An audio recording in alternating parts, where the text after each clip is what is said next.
Hey, everybody. I'm Mike. I'm Bob. I'm Tim. I'm also Mike. I'm also Chris. And I have no clue what was so funny. This is the Board Game Rundown. Welcome to Whiskey Wednesday. And tonight we've got a great show because we've got Mike and Chris in the same place from the Full 42. They both have recently launched some games. Mike had one come out at Gen Con. Chris has one on Kickstarter right now. So it is a great time to have you guys on the show. Welcome back. Thanks for having us. Love being here. So just so you know, Rice, I was laughing because you said, we'll see you in 20. And then there's a 5-second delay before anything goes. And right before you switch over, Bob goes, 25.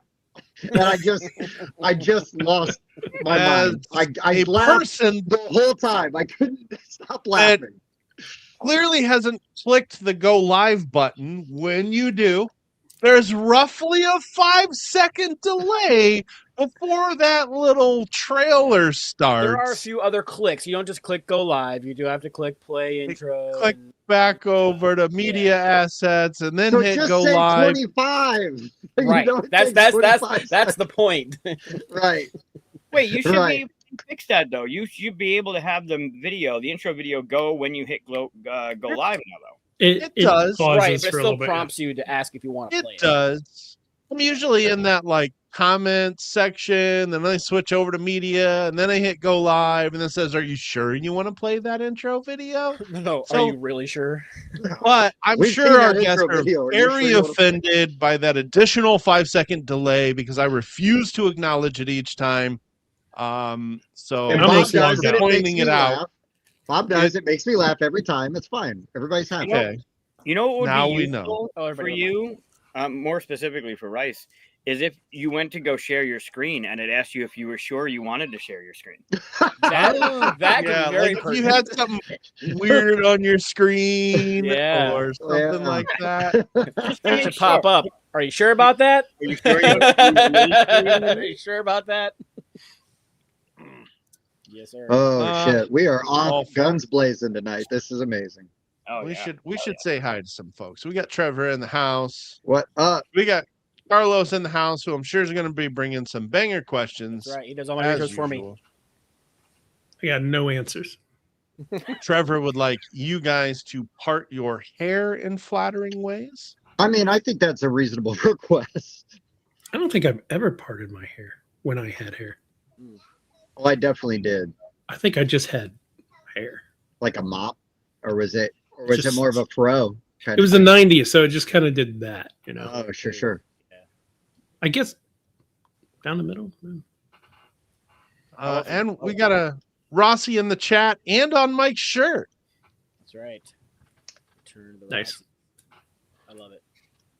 Good stuff. Also, they may not be in the chat, but they're probably here in spirit. Let's just shout out the ATL crew. There he is. There you go, right on cue. It is. Did you know, Mike? Mike, did you know that? Well, you missed this, but one of the dudes we were playing tumbling dice with was one of the lead writers on the Doom Patrol TV show that was on HBO Max. What were we playing? Timblin Dice. Oh, Timblin Dice. Yeah. Yeah. Sorry. Yeah. I wasn't sure what you said there for a second. Yeah, I understand. I said it wrong. Yeah. So yeah, I didn't say the real name of the game. Ooh, Weller Green. Yeah, I went to very southern, very rural southern Illinois last month. I found this in a gas station for $39.99. They had a sign on the side of the building, and I'm like, that was the only reason I went into the gas station. I'm like, give me that green bottle, I'll be on my way. Yeah, hell yeah. That's great. That's give me that green bottle and tell me where the bathroom is. Gas station whiskey, I can officially call it. Yes. Yeah. Mr. Jim. So you guys played Whisperwood on Monday. How'd it go? Close. Went well. 9-point difference. Yeah. Yeah. Yeah. Nice. I won't say who won, but the rightful winner. Oh, Pointing the right way. Is it this way? That way? Always Yeah, the that- opposite way of Always what the you opposite think. way. Okay, that he won. that one down there. But in all fairness, 9 points for someone who's played it maybe 3 times total in length, and the person that co-designed it, that should not. That's That's a win right there, You right? really That's should let more other people win, how so they want to bad buy your Chris game, is. Chris. How bad Chris is at games. Oh, Sure, dang. sure.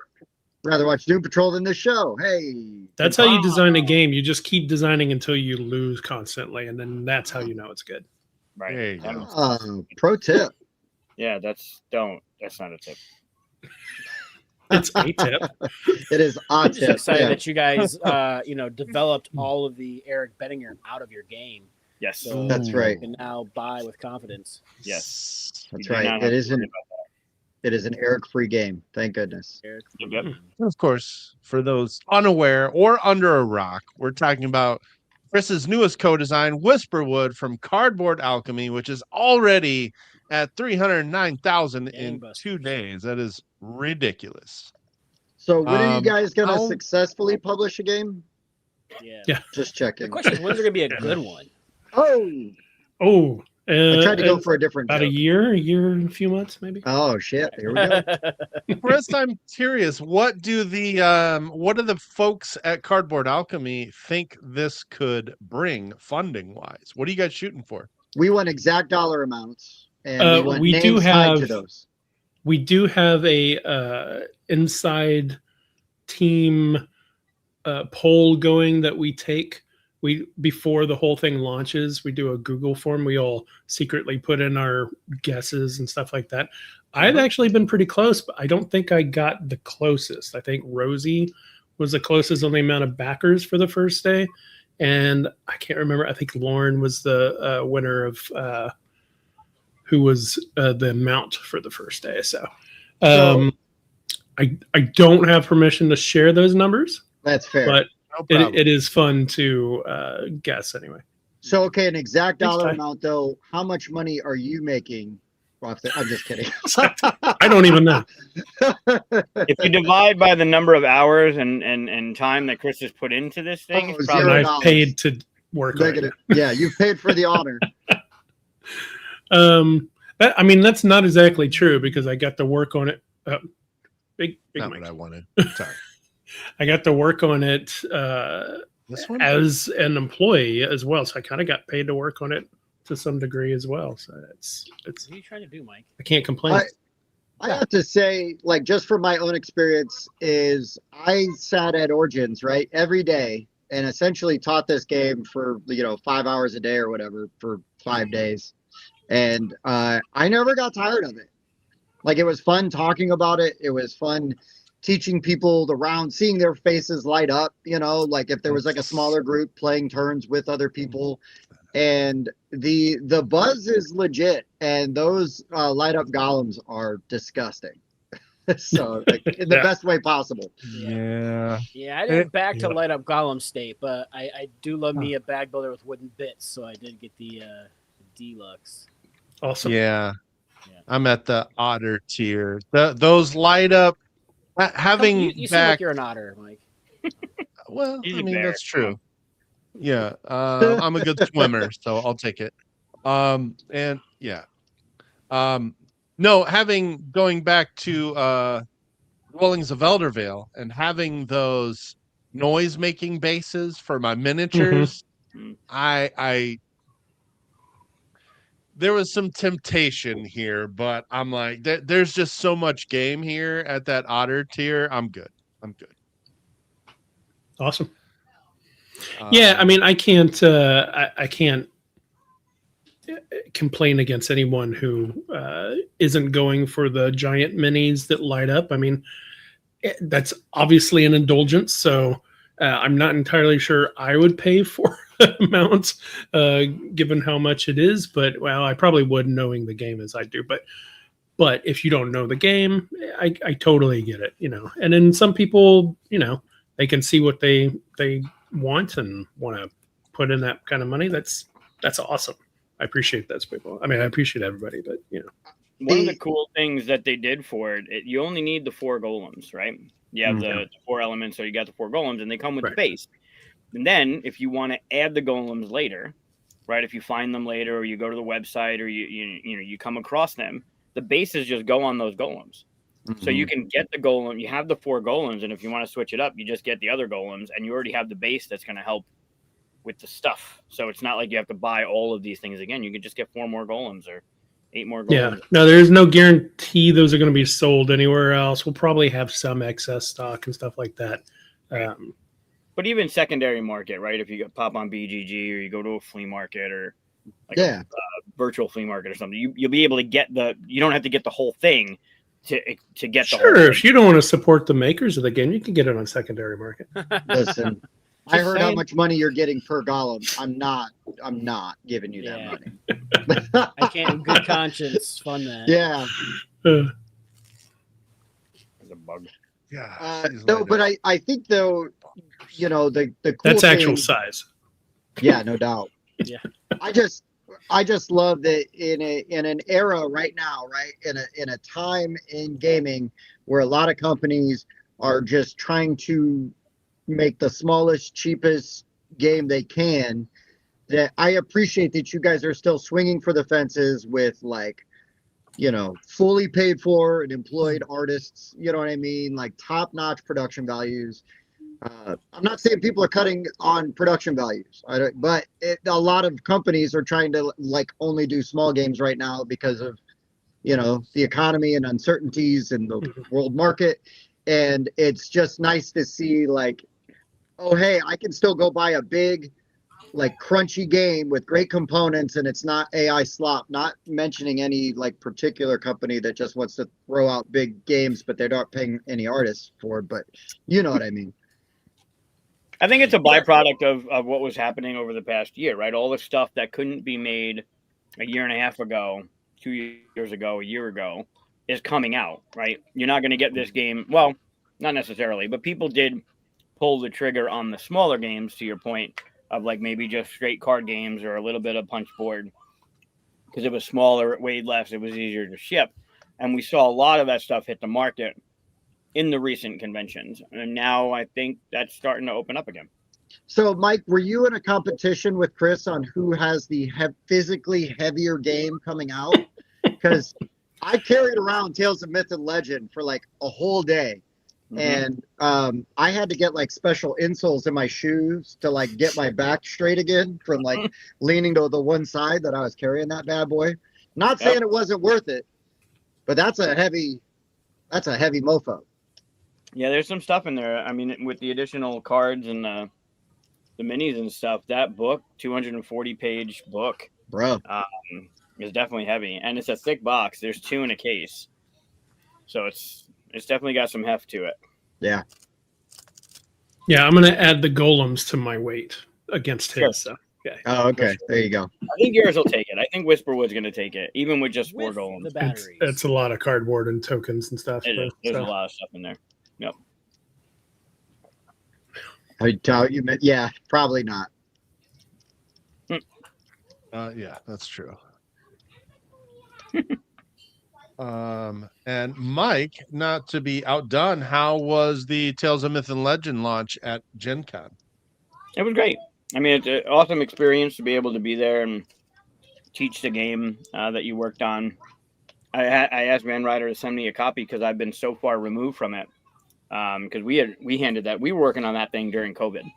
We had for those that don't know, my co-designers Bobby West and Keith Ward. Keith Ward's an English teacher, and we used his classroom during the shutdown. We met in the classroom and wrote and designed and did all that stuff during that whole pandemic.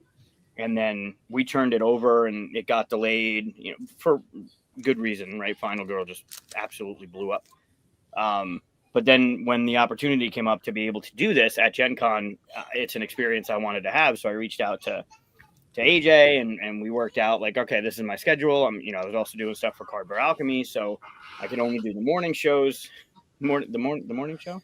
But I needed a copy of the game because I had been I had this prototype for a while, but it only had 2-player boards in it, and it wasn't necessarily complete. And I didn't want to step into, especially a game with Tim, and have Tim just abuse the shit out of me. I mean, what I was doing.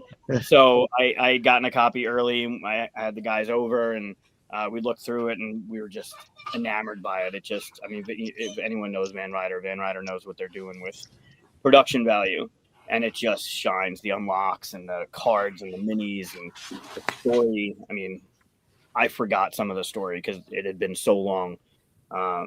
But it was great. I mean, it was awesome to be there. Again, I got to play with Tim, teach Tim how to play it. That's awesome.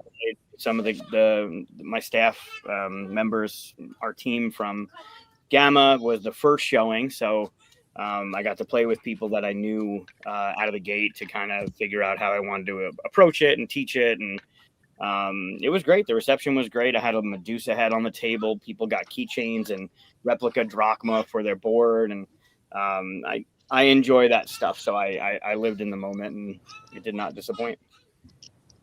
I noticed go on, Mike. both of these games have one thing in common. Well, there's other things, but one of them is simply that there are 3 designer names on the box. I'm curious from both of you how you ended up working with these folks and how that process came to light. I think it's similar, and not to speak for Chris, but I think it's kind of similar. Are you married to Keith? Oh, No, awkward. no, not that way. But I know 1/3 of Chris's design team. Yeah. 1/3, yeah.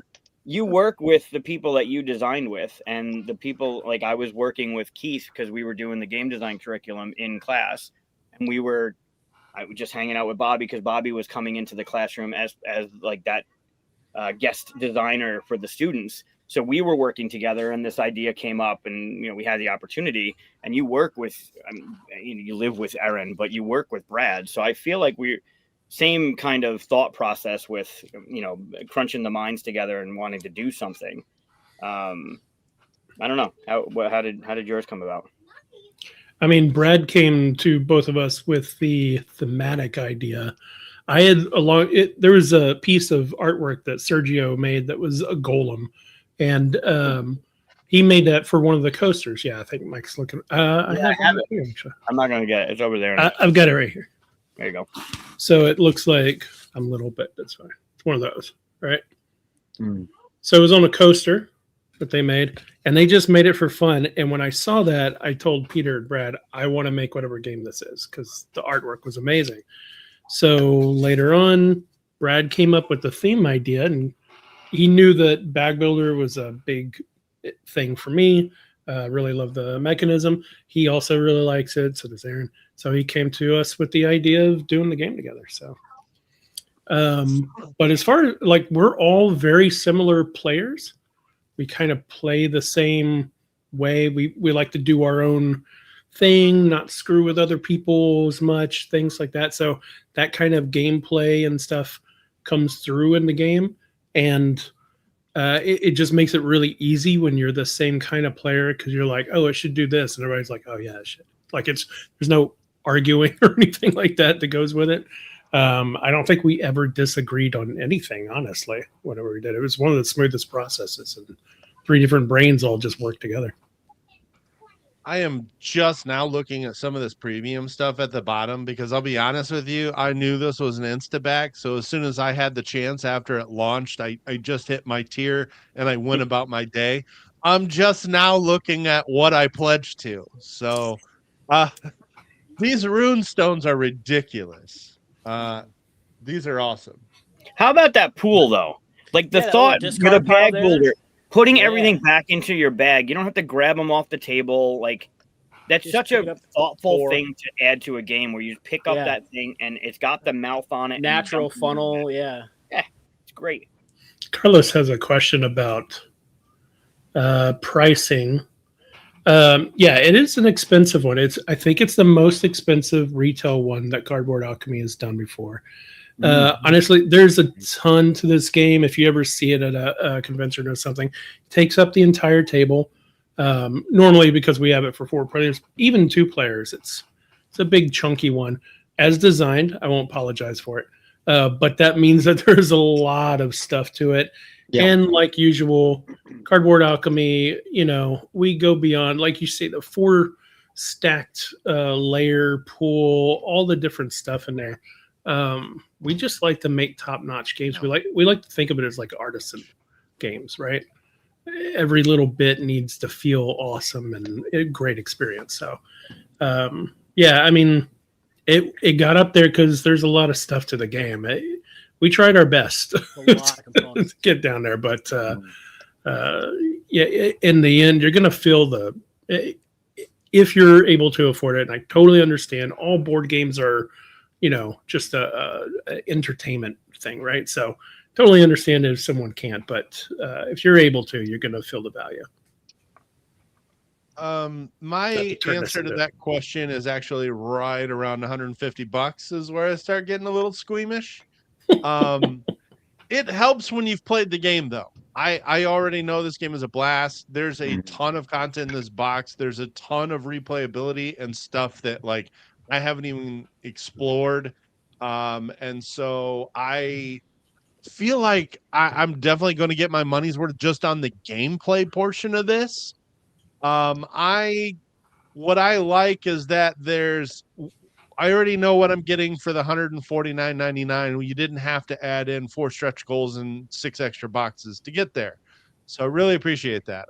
I don't like the adding a bunch of stuff after the campaign. There's a few like little looks like there's some teasers of what's to come, and I do like that. But I already know I'm getting it. It's inside of my pledge. So awesome.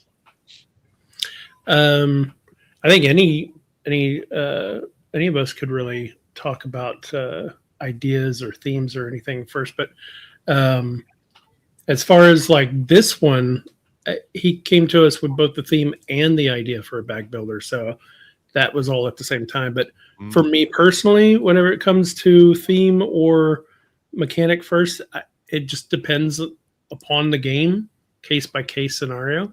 But I can tell you, whichever one starts it, the next one has to be right behind it for me. Because if you say, let's make a bag builder, I'm like, cool, what am I pulling out as a bag? That's my next question. What's the theme? If you say, let's make something about druids and blah, blah, blah, I'm like, cool, how are we being druids? So either way, it's so close to each other that, it kind of feels like it's at the same time. Hey, Andrew. What up, Andrew?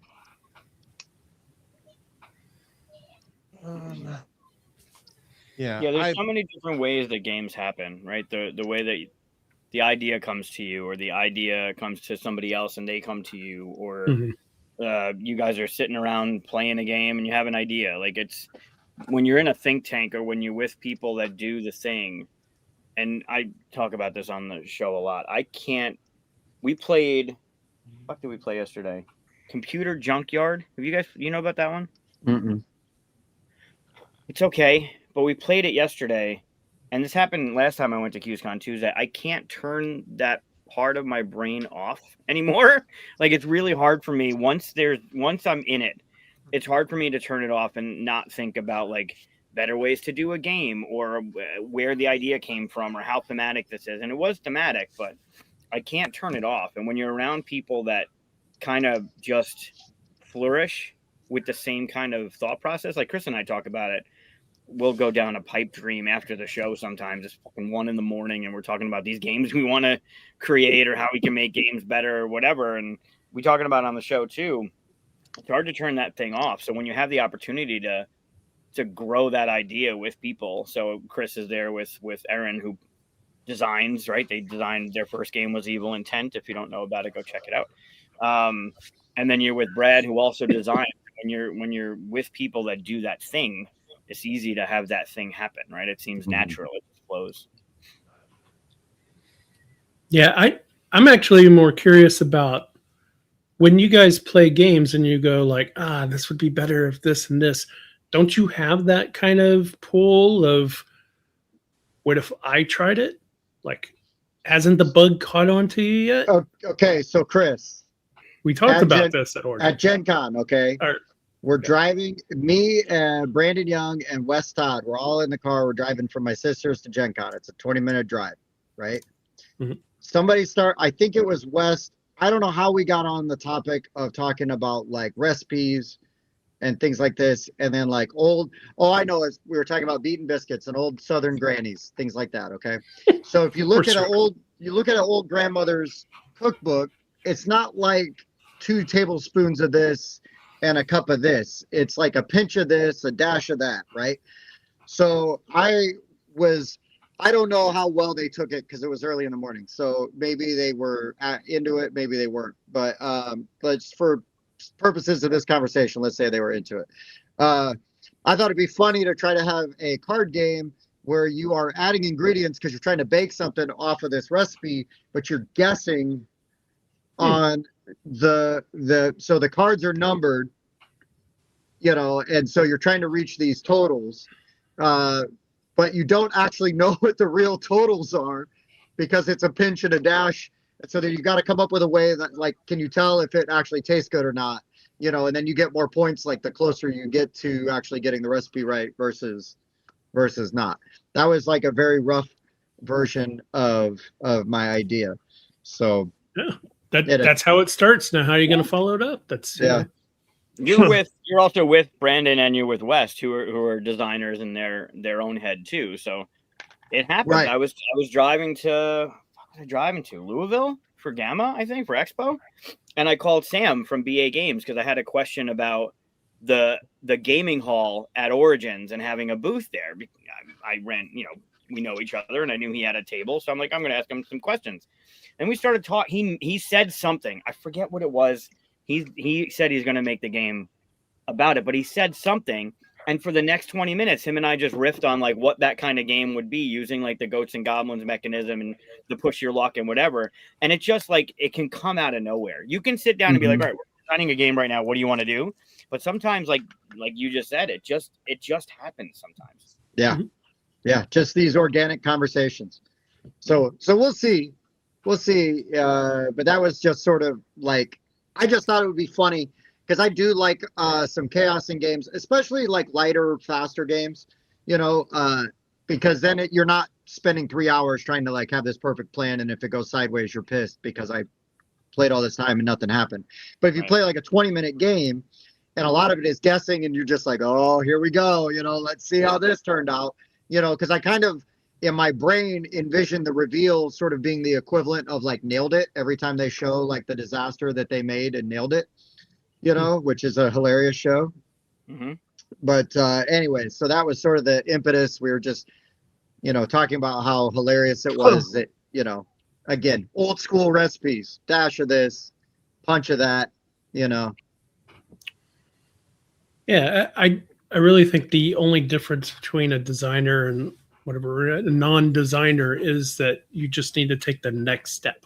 Sure. Everybody has some thought of like, be kind of cool to try a 4X space game myself, or be cool if I made a dungeon crawler or something like just that first step is all you need. So what's cool though is if you did like design one of those games and you wanted to go to a convention and showcase it and let people know kind of what your game is about. We know a guy who's really good at helping out with that. Mike, roll that beautiful bean footage. Get your games noticed with help from Lawhorn Design. Eye-catching backdrops, banners, table covers, signage, and much, much more. All shipped directly to you or your next big show. Fast, reliable rush orders are always available to keep you prepared and professional. Contact Lawhorn Design today for all your creative marketing, branding, website, and event display needs. What a transition. That was a professional transition, Bob. Thank you. Peace out, Andrew. Good to see you, buddy. Thanks for stopping by. And you left during the commercial. That's the tracks. That commercial guy. Wow, they got commercials, Mike. I know. We don't have commercials. No. Yeah, we're ad free. Still pure. You guys are still pure. Yeah, we're ad free. We sold out. We're sold out to the man. You guys are still. Oh, I would sell out if someone was buying. Oh yeah. I know. It changes when we're cheap too. So from one segue to another, do you guys know how many games you have backed? And do you remember your first? I do remember my first. I remember I my would love to first. hear these numbers and these games. I can't tell you how many I backed because I have several accounts across several platforms, so it'd take me a little bit to figure it out. I'd guess somewhere around 300 to 500. And now let's hear Mike's ridiculous number. No. Nope, let's hear it. Way There's no shame. On I mean, a little shame. I've got, I think, 8 going at the moment on Kickstarter. And when all 8 of them are done, just on Kickstarter, will be over 1,100. Nice. Oh, good Lord. I feel much better about myself now. That is a man that supports the hobby that he is passionate about. That is That's how. funded games, not canceled, not Yeah. That's how unsuccessful. I see that. That's what I just heard. That is a man that supports friends and family and is passionate for the hobby. Mm-hmm. And I also have a believe problem. every game, looking at every box from the beginning. And part of, I'm not going to tell you my first one because my first one's actually going to be on my list. Oh, right on. Hell yeah. Oh, wow. But I look at it, I'll get into it a little bit later, but I look at it as every box has a story to tell. And I really like sometimes, and there are some, if this was like the worst 5 games you've backed, there are some that definitely got you. They promise, they look good. But the beginning of it is like anything was on the table. They all look great. And then you kind of saw the taste in games as I went through the list from back then to now, and the taste in what they were definitely evolved. This was a fun journey to go on for this show. I was looking, so I've got a bunch where I've chipped in $1. So I excluded those. I am at 50 backed Kickstarters, which I've never claimed to be. I'm very intentional about my spending. And I've got 8 backed Gamefound campaigns. So we're under 60 over here. That's a good question, Trevor. And the answer is yes. I actually did. I've backed all the campaigns that I've whether I worked on it or designed it, I backed every one of them. Nice. For some reason, I know what Chris is going to say on this because he said it before and it stuck with me. Chris, you always look at that video at the top, don't you? No, I don't. Well, I do only on the professional stage. Sure. Yeah, because I used to make them. But yeah, I generally don't look at them unless I need to. The page itself should tell me everything I need to say. Sure. Found myself watching them because you mentioned it when I don't remember how long ago this was, but we had a conversation about these and you worked on them. Somebody worked on this video, so it deserves some of my attention. So I watch these every time I go to the campaign before. I used to just skip right down, go to the meat and potatoes, find the tier that applies to me. Now I've always got to watch the video because some talented person put a lot of effort into that. Somebody guilted you into it. With. Yeah, that's right, Matt. That is one thing, is the more excited the page makes me about it, sometimes I'll go to the video like, ooh, let me feel good about my purchase because I've already backed it, and I'll go look at it and go, yeah, this looks good. And so I don't think I've ever been talked out of one by a video before. But there is that chance that maybe I get all excited about one and go watch the video and I'm like, oh, it's this? Oh, never mind. That'd be funny. But no. I think we did it on one of our crowdfunding shows. You looked at one and it seemed interesting, and then we watched the video and you were like, meh. Oh, I can get talked out of it before actually backing. Yeah, once you back though, you're I'm the type of backer, and once I hit pledge and all that stuff, I walk away. I never even look at it. I just really try to do that now because I'd rather be surprised. I don't want to dwell on it. Jazz. Early on in my gaming hobby, and when I discovered Kickstarter, I wasn't like a big commenter, but I definitely like checked every day for updates and like what was getting unlocked and things like that. and was very hooked into that vibe. And then there would even be times where I would make sure my pledge included some of that cool stuff, that was getting added to make sure that I was going to get that, but now I don't hardly ever. Like if I back, I back at the level I want. And, usually I'm trying to get everything if I can, but I back at a whatever level and I just walk away now and forget about it until it shows up. Considering these Whisperwood coasters, I had some Dice Tower coasters a while back, and when I first got my dog, she destroyed them. So I'm trying to replace some board game themed coasters, and I might go for them because I loved Sergio's art. That was absolutely one of the things that drew me in. His art is fantastic. I think Sandara's got some art on there too. The bunny, I think that's hers. Yeah. The lunar. Brandon is somebody that doesn't back a lot of Kickstarters. The last 2 weeks have been very busy for me on that front. Yeah. World Order just came in for me. I haven't opened this bad boy yet. Oh, nice. I just got Avalon the Riven Veil, and I just got Ostia, all within the last week and a half. So Ostia is so good. Chock full of exciting stuff I want to get to the Ostia World Order at Gen Con. So damn good. Yeah, I've played Ostia, so that's nice. Yeah. Yeah, you knew what you were getting there, yeah. That's my next mechanism I want to tackle is a rondel. I love rondels. Ooh. Do a rondel make it a Mancala. Yeah. But a rondel will be fine too. The hobby needs more Mancala games. Yeah. I thought you were going to say Chris Strain games, but sure, I guess Mancala games. That. The world needed more good bag builders too, and dude brought it, so I'm excited. Yep. Nice. I guess for the record, I have 270 or so on Kickstarter, 30 or so on Gamefound, and a handful on Backer Kit. So I'm right around the 300 range myself. I'm probably around there too. Yeah. I didn't even look at Backer Kit. I know what my first backed game was. I know what my first back game was. Yeah. Let's hear them. I bet you nobody's heard of this one. Quarantine Z. I have it. No. Nobody's heard of mine. I got it. What is this? Of course you have it, Mike. A zombie survival card game. I don't even know if this person... Yeah, there you go. Yep. Small card game. I was not having a lot of money at that time, so I was like, I'm going to dive in slow. I'm going to get something small kind of thing. $25, it looks like.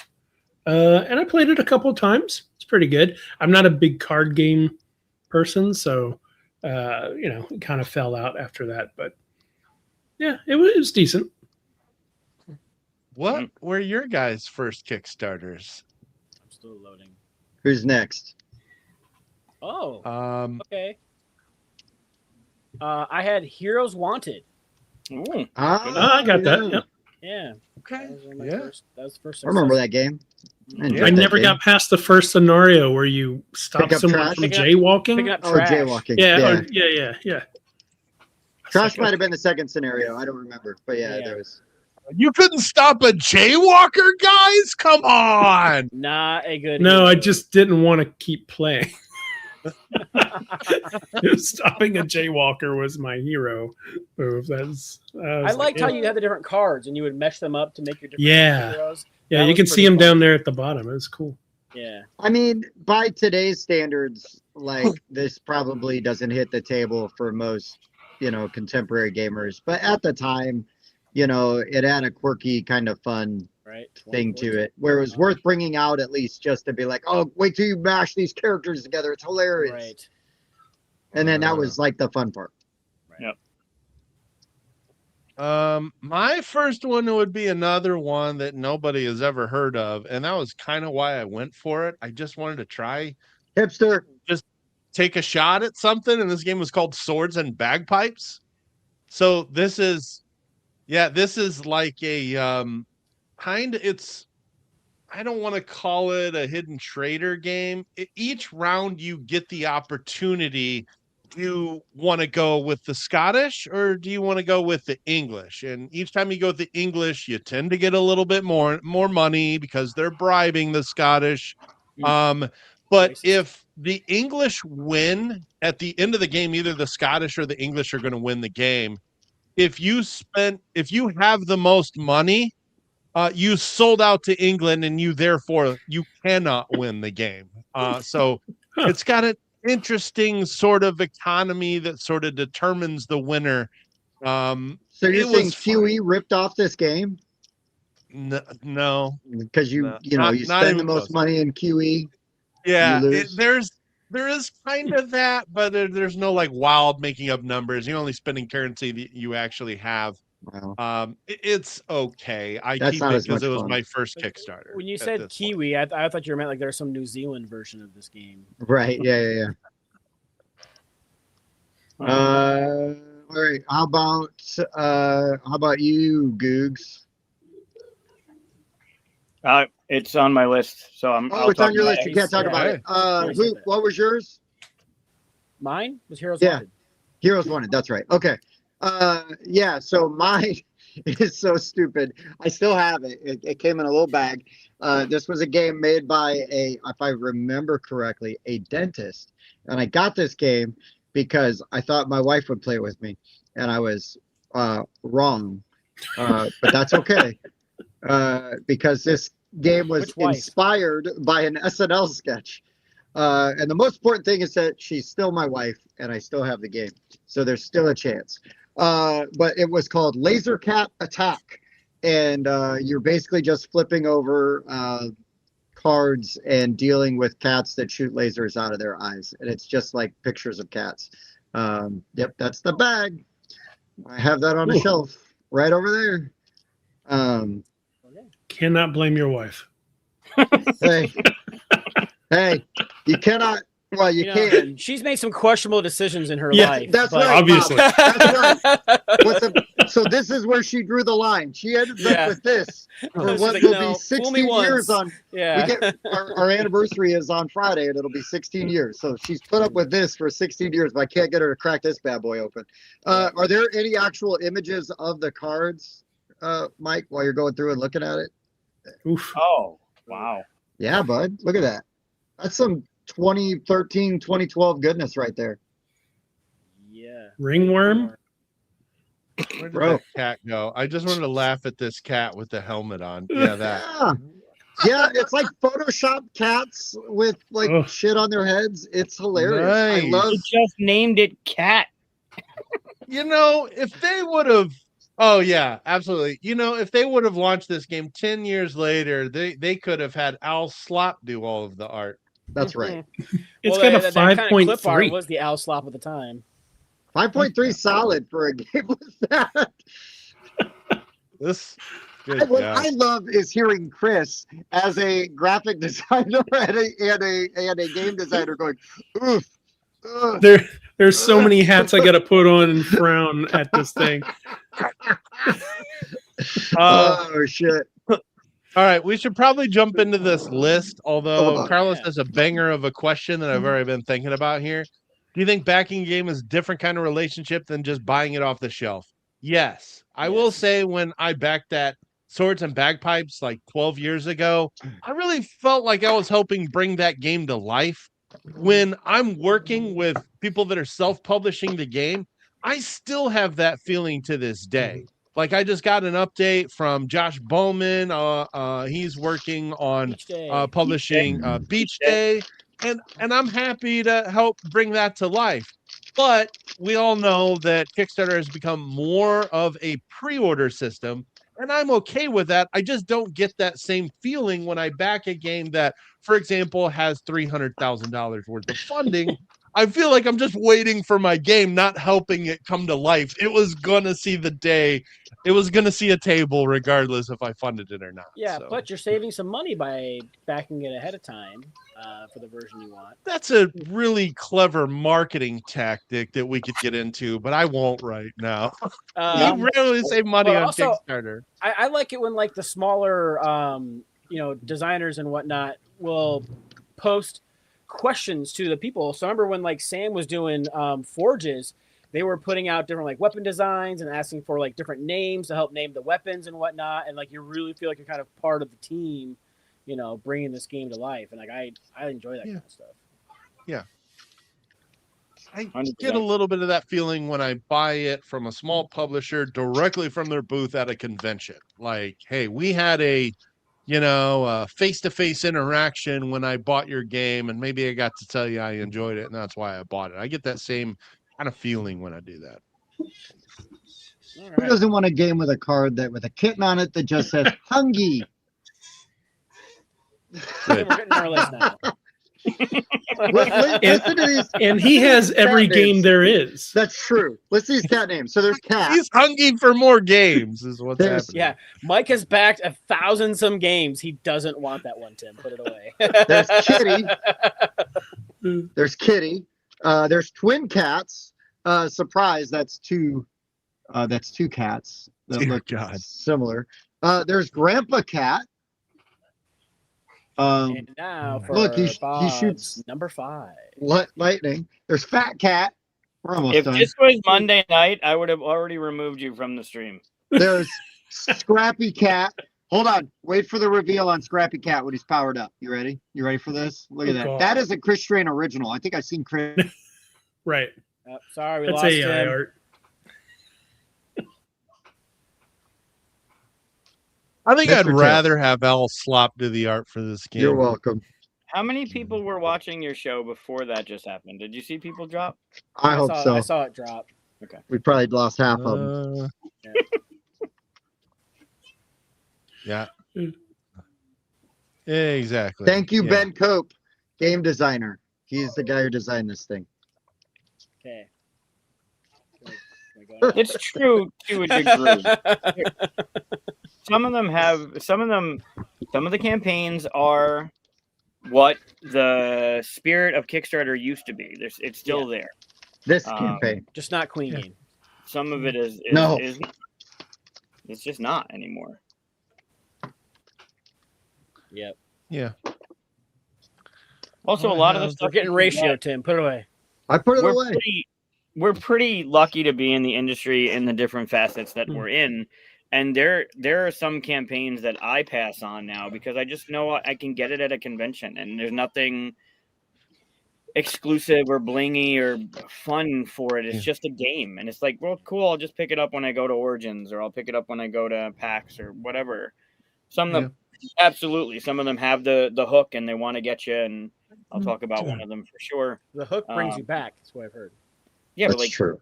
Queen games, I'm not backing. Why am I backing them on Kickstarter? Yeah. The last one I backed was Dabawala, and it showed up at Origins before I got my Months later. pledge. So Yeah, like, he got why? his way later. Why? Well, wait. Now that's something Chris and I can talk about. Like, there's a reason that happens. that doesn't bother me. That was just part of.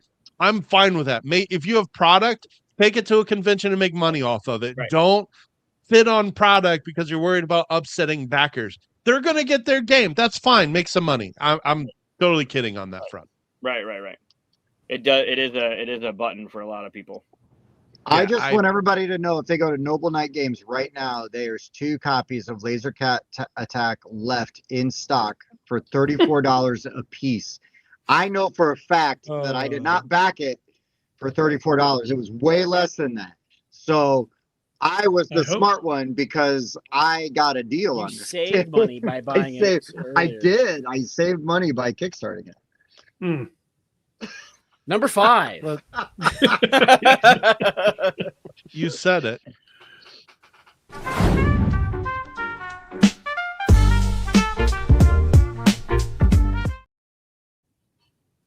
We do have a topic to get to eventually. And by the way, in case nobody realized it yet, it's games we backed on crowdfunding. So Correct. There you go. I did follow the rules, but I probably did mine slightly differently. So these are games I have backed. They are games that have been successful, and these are games that I'm still waiting for, but I'm looking forward to getting. So it's not games that I have received. These are successfully funded. I've been getting updates on them. They are going to be shipping. Not ones that are currently available to fund. So your, Oh, Bob your took like a top totally five- different angle. I Your did. top 5 games that you backed, you have not played. To be fair, I have played all of these. In I just have, prototype but they Yeah, that's in fair. one form or another. But they have not. I don't know. I have them yet. I'm still waiting for them to ship in. But I have Okay. either played them in early, like in a prototype state, or in a studio state, Oh boy. or at a convention somewhere. Because they have Bob, really- do we have to revisit this list if any of them don't fulfill? if these don't fulfill, I'll have issues because my number 5 is Concrete Canvas. Out of the Uh, gate, so we- huh? Yeah. Wow, Rice set you up for that, didn't he? So, Goose, why are you a thief that stole our money? Yeah, how come I haven't got my copy yet? What's Yeah, going on here? even though the campaign ended a month ago. Where is this? That's right. Yeah, it's definitely my fault. This released at Gen Con this year, but you're not going to get your copy for 2 years, so don't worry about it. What? You specifically, like I Yeah, put you somebody in. else is Everybody, getting okay, it. yeah, everybody else is gonna get theirs. Shit. But yeah, hey, fuck you, Bob. Yeah, but no, we played this a couple of times and we had a really good time with it. I love We like sure did. the trains and the movement. I love the art on it. I thought it was super cool. It reminded me, I just had that Beastie Boys feeling to it. I love me some Beastie Boys, and I am looking forward to getting this guy in here so we can. Hey, careful, you're gonna get copyrighted on playing these videos. But yeah, I even back to get the cooler bits. So Look at that. Look at that nice hand there going. yeah, This you're not a thing- hand model, that's for sure. That's right. I bought I forget how many. It was less than 100, but I bought actual Metro cards, like New York City subway Metro cards, like the PVC plastic kind of ones. I got Nice. a chunk of them off eBay, and I want to get them to Chris so he can tag them with something and then give them at Yeah. the first convention we drop it Not at. me. I want to hell get Not yeah. me. The artist for this. Not Not Chris. this Art- Not Chris. this Chris. The artist, not this Chris. The artist. Although you Chris- actually pointed towards my square, so I was like I did, letting yeah. I people. don't. You're over here now. Like I'm pointing at you. No. Other way. Correct. No wait. We moved him. I know. know. Yeah, he's moved now. So yeah, we were hoping to have this out by the end of the year. We made some changes. We just got the proofs for the coins, the challenge coins. They're beautiful. So if things line up, it could be PAX as an early, but most likely Okay. Q1 of 27. Ooh. So PAX. You're talking about PAX. I might try to go to PAX. So I have Nice. vacation time to use up. So PAX That's is a a great show. weird time. yeah. This one They looked can cool. go I was back. sad to miss it. And while Tim was bragging about the quality of the hands on screen, I just want to note the quality of the transition back to them on the main look camera at this there guy. Look was at this also guy. very smooth. I would So, like to Yeah, point so- the quality of the pandering that we're Yeah, Oh, no, legit. I was waiting for the bat to go across the bottom of the screen. but But it was legit good. Like I wouldn't have spent my own money on it if I didn't think it was any good. good call Thank you. though. Yeah, there was something Yeah. about it when I first played it, when David showed it. Forget how long ago, 2 years maybe. There was just something about that puzzle of the movement and the restriction, Yeah. how that worked and going And up you're and down filling the those line. spots like- in with your people, and you can't. Kind of go feels there. like Istanbul, like that kind of like, oh, how far can I go? Where can I go? Kind of feel. Mhm. Yeah. and you can feel it Also- getting. You can, and don't make Tighter a comment and on this one, tighter. but you can feel it getting tighter because when you're tagging the different places, you know, like, okay, well, now I have only so many places I can go, and if you're paying attention, you can actually go to a place and trap somebody and force them to make that decision of the card, and you can actually feel the board state getting Yeah. Mhm. getting Yeah. tighter as the game plays, and it's it's good. Also, cheers interaction. for a theme that I don't think anybody's made a game on with this theme. So I can just appreciate the originality of this. There are two, Well- but they're definitely not as thematic as this one. This one I have a actually- problem. I have a problem with that comment, Rice. What? I have yet to see another theme where lasers are shooting out of cats and they're fighting dogs. Like I just haven't seen that yet. But I get no love, and here you are slobbering all over concrete canvas. Come on now. Do you have the 5-6 player expansion for that game? The laser cats? Uh-huh. I got everything for it, bro. All in. Tim's I not I'm that out. went kind of on guy. BGG to see if the rule book was a file on there, and I was going to send it to Chris, and he would have a better version of that game by Monday, even with all the shit going on with it. By Monday? By Monday. Monday. You mean What am I going on Monday? Because vacation you're for a few days before doing it? You'd probably do it in like an hour and a half.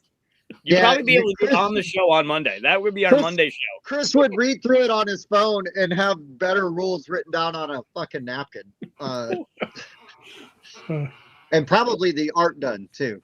just better. There's a huge problem with your plan. There's no rule book on BGG, so you're screwed. That's what I said. I went looking for it. It's not there. I can send Chris the index card sized sheet that is folded up. That is the Don't need instructions. No thanks. Unsubscribe. Oh shit. Valid. Please put me on your do not call list. Valid.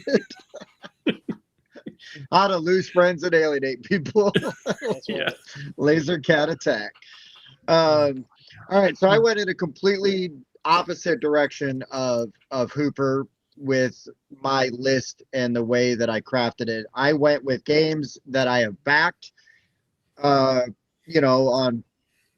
either Kickstarter or Gamefound, and that have sort of had profound, I think, influences on me in the hobby in one way or another. So like the first one I'll talk about is Lords of Hellas, right, from Awakened Realms. This is back when they still valued art, and no shots fired, but just saying. Anyways, I love the art, the vibe, everything about this game. This game is now, God, what is it, like 7 years old? 2018. 8 now. That's 8 years crazy. old. And I feel like I could still put this game on the table. It's going to play well. It's not going to feel clunky, and I'm still going to have a really good time with it.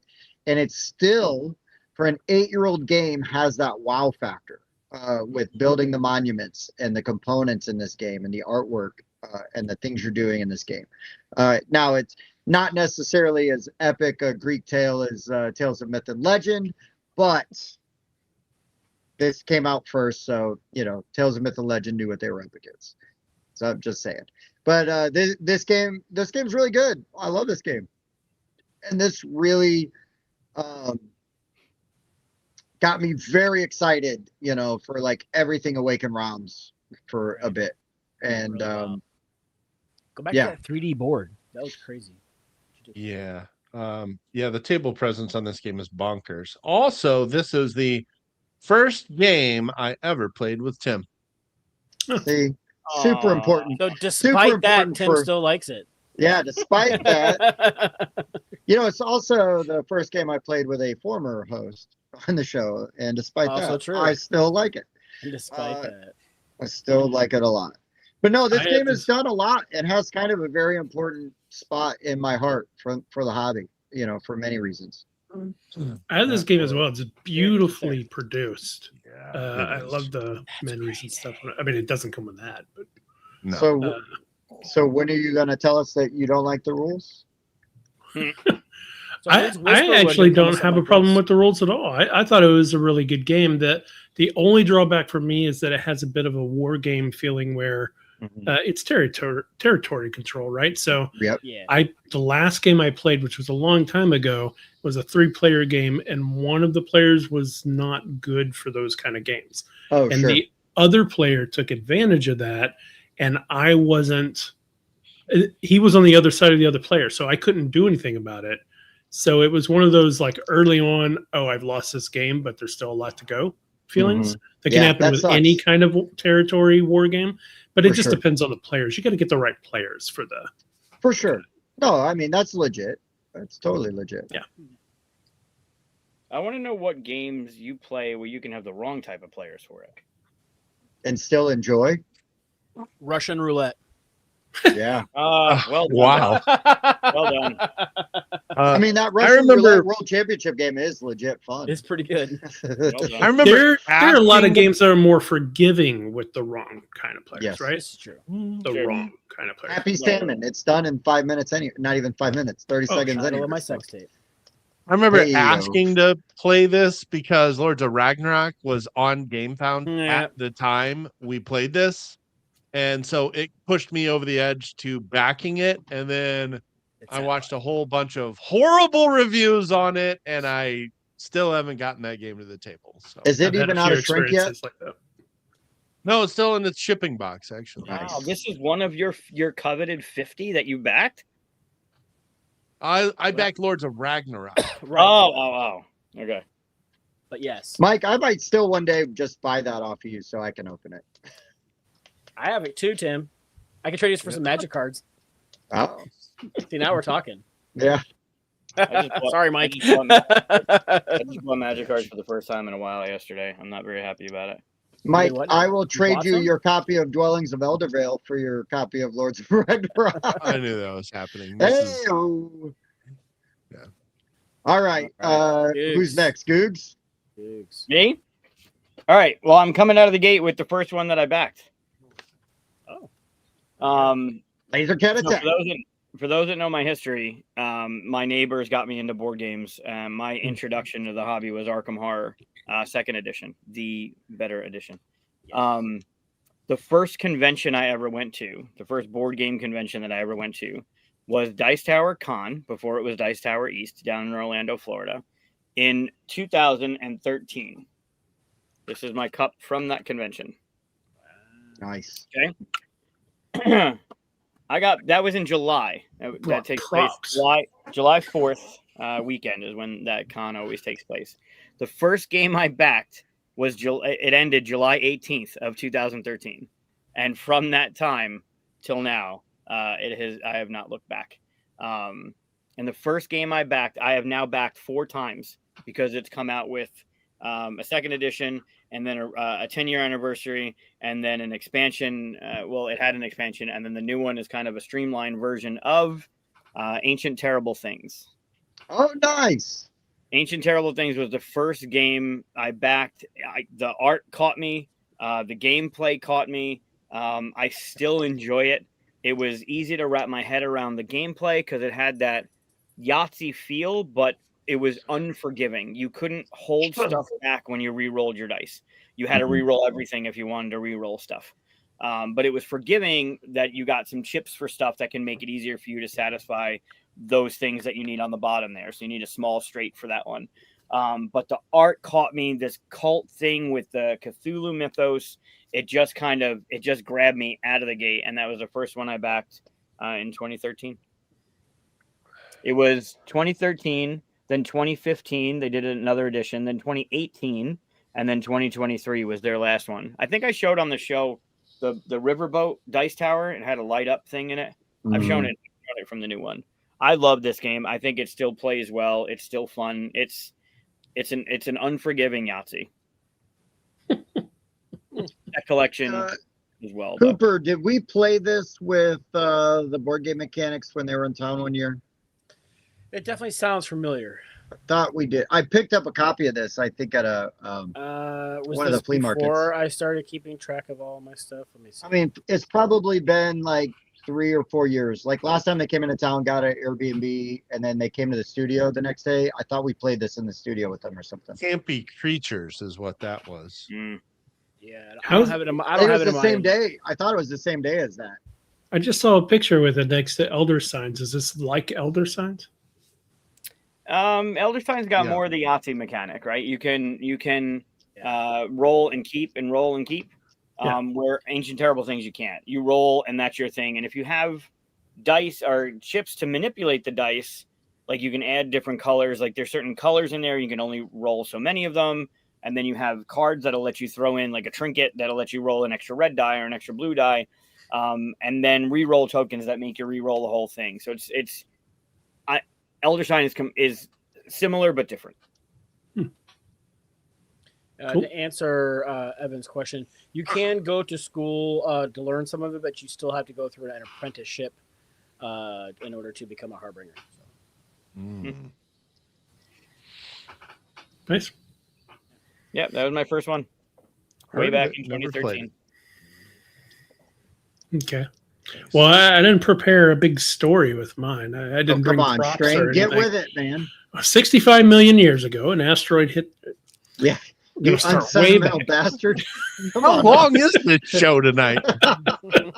You have us on. You should know. Yeah. Okay, so my number 5 is this the only one? No. There are 2. There are 3. Okay, so TMG back in the day was the company to back. Everything they made, they invented deluxe. Thank you very much. And one of these still is really playable to me. I think it just came out with a new version, and I love the art of the new version. Not just came out like a couple of years ago or so, but I still have the old version. I love it. It's called Scoville. Hell yeah. Yeah. So I have the one, of course, where it's holding the, what is that, like Yep. a trophy or something? Yeah. But I really do. Yeah, there you go. Big deluxe version, all that stuff. Have the good, big, tall, thick ones. Yeah. So the peppers I have are like plastic. They're like some of them are plastic and stuff. Like really cool. But yeah, I love there's like a chart on here. I don't know if they have a picture or not, but basically it's like to make that purple pepper, you gotta cross the red and the blue one. The color Peter thing. Piper have to pick that. Yeah, there you go.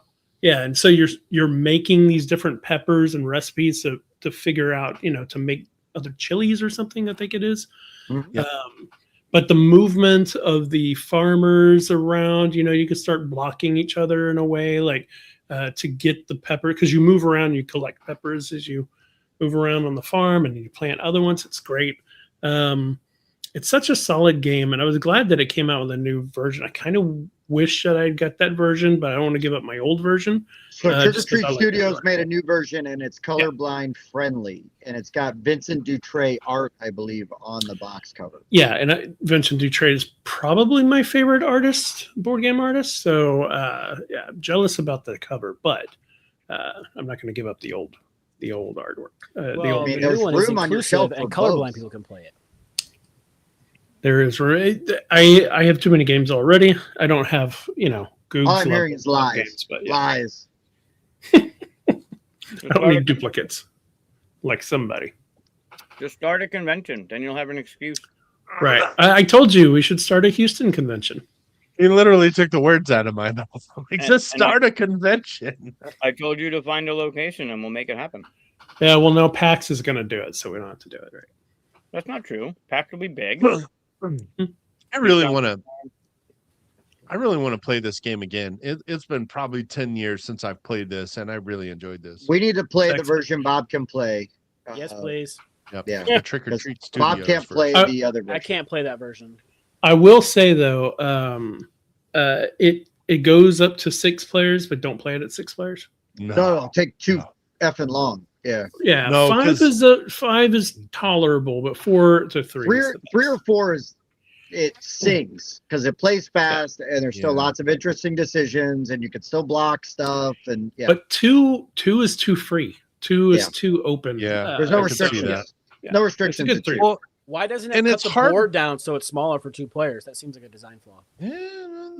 Maybe the new one does. I don't know. Yeah, that game, the AP is hard to avoid on that because you got to use that chart to figure out how to combine them to get the right pepper. And it's like, even if you're a fast player, you have a lot to think about on your turn. You're right, but Mike. You're right. You're right. It's 3 is kind of 3 or 4 is kind of that sweet spot. I just noticed your background. I just changed it. Rice was wondering. I was wondering because Rice said you were going to comment on it, and I was wondering how long it was going to take you. So I just noticed it. I just changed it. It was black when I got on. I'm like, well, that can't be. And I've been using the same one forever. Well, I just happened to have this picture in my camera roll. Nice. So switched it over. Well done.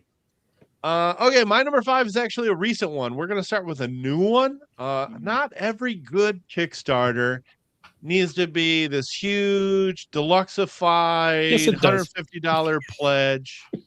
There can be some very good, cheaper Kickstarters that just exceed expectations.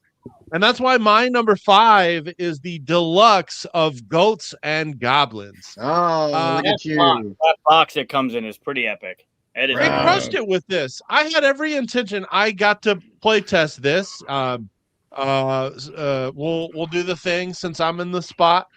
We got to play a prototype of this. Sam Stockton came into town, crashed at Bob's house. We all got to play this when it was literally just handwriting on plain white paper. We played it. I'm like, this is a cool idea. And then it hits Gamefound. I'm looking at it and I'm like, you know what? I'll probably just wait to retail. This is a fun game. You know, I don't need this right away. I know BA Games are going to be good and I'll be able to just pick it up at the next convention that I see them at. Then I saw that box and then I saw those deluxe freaking coins, and literally the deluxe sold me on backing the game. I'm like, Nice. This is far more deluxeified than I expected. And I did not expect to back a deluxe edition of a small box game and be blown away. But I was. That tuck box, those metal coins, It's the tinfoil awesome. on the cards, they crushed it with this deluxe version of this game. And so it was recent, something I got this year. It was fresh in my head. They exceeded expectations. So it had to make my list. And the game is really fun. Mike, this pick makes me mad. You know why? Why? Because I backed this game and I go, I don't need all that fancy crap. I'm just going to get the regular version. And I got the regular Usually version. the other way around. I'm usually Nice. the like all-in gameplay tier guy. That's me. I don't need all this extra crap. Yeah. But when I'm like, well, I tried to the go the Mike difference is Rice only route. $18. Why wouldn't I get all the crap? I tried to go the Mike Rice route with this and totally blew up in my face because Bob and Mike open these amazing versions of these games. And I'm like, I have the regular. And their cards are gold foiled and they've got these awesome metal coins and Awesome the cool metal deck coins. box. So you know what I did is when I was at Gen Con, I bought a nice version and then I met a dude who we were talking about games he wanted to check out. He said he wanted to check out Goats and Goblins. And what I did was I gave him my copy, my retail my Kickstarter copy that was, basically the retail version. And I said, now, if you like this, go over and buy the good one and give this away to somebody. Right. You know Kinda what's passing it forward. You know what's funny, Bob, is I ran into that dude at Origins, and that's exactly what he did. Nice. So mission Excellent. accomplished. Very And he cool. loves it and has played it a ton. But I was so Okay. mad because I was like, I don't need everything, just not for this game. And this game's so damn good. And they did such a good job with that production value. It's ridiculous. Tim, you Wow. have a perfect opportunity later in this list to play an Uno reverse card and say, hey, Mike, remember that time I got all the stuff and you didn't? You could do that today if you would. Awesome. Cool. We'll do that. Trevor, on this note, anybody in the chat or watching the replay, no, at Gen Con, they basically sold out of Forges. They've got like 6 copies left. There are some obviously in stores and whatnot, but if you want a copy of that, you better go out and get it because it's not guaranteed they're going to make a second print run of it, and it is fantastic. So That play mat for that game too is stellar. Like with the holes for the dice in the play mat, that's so beautiful. Yeah, they did. Yeah. Sam is on it, man. I'm really glad that they are doing, well because they value, kind of like Cardboard Alchemy, they value quality, in their components. And I am a firm believer that does contribute to your game experience. Mhm. You may go, you know what, I don't need to pay for that top-notch one. I'll play Bob's, or whatever. But that wow factor, it does make a difference.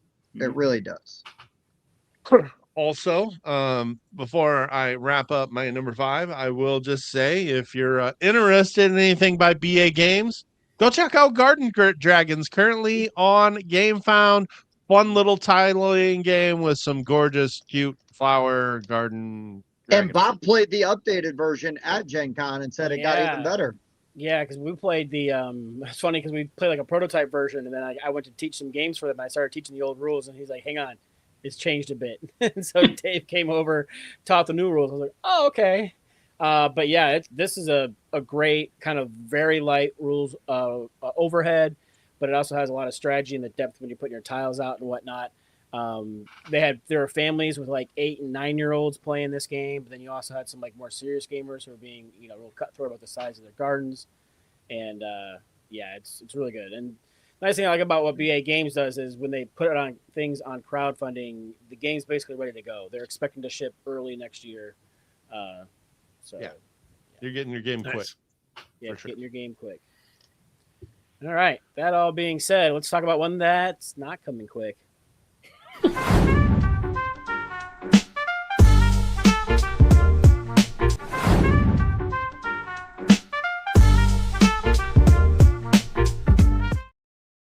Yeah, that was intentional. I remembered I have 2 number 4s, and one of them has goats and goblins on it. Why wouldn't I use that? Oh, nice. I mean, yeah, okay. Apropos of everything. Yeah. Why is Tim like half the height of Mike in that first image? You look like a little kid. You're like, Yep. We use some forced perspective to put Mike right by the camera. Funny you mentioned that. When we were setting up the studio at Bob's house, we originally put me on the left side of Tim, but because that's closer to the camera, I looked 6 times like, larger than Tim. Looked like Gandalf in a Hobbit. In the back. They're the 3 critters in your game. It's the bear, the otter, and the owl. Yeah, Mike is known on the weekends as the bear, but we won't say where. That explains certain bars, maybe one's called the Blue Oyster for those that will get that reference. Well, at least you didn't say waffle, so that's good. Yeah, also true.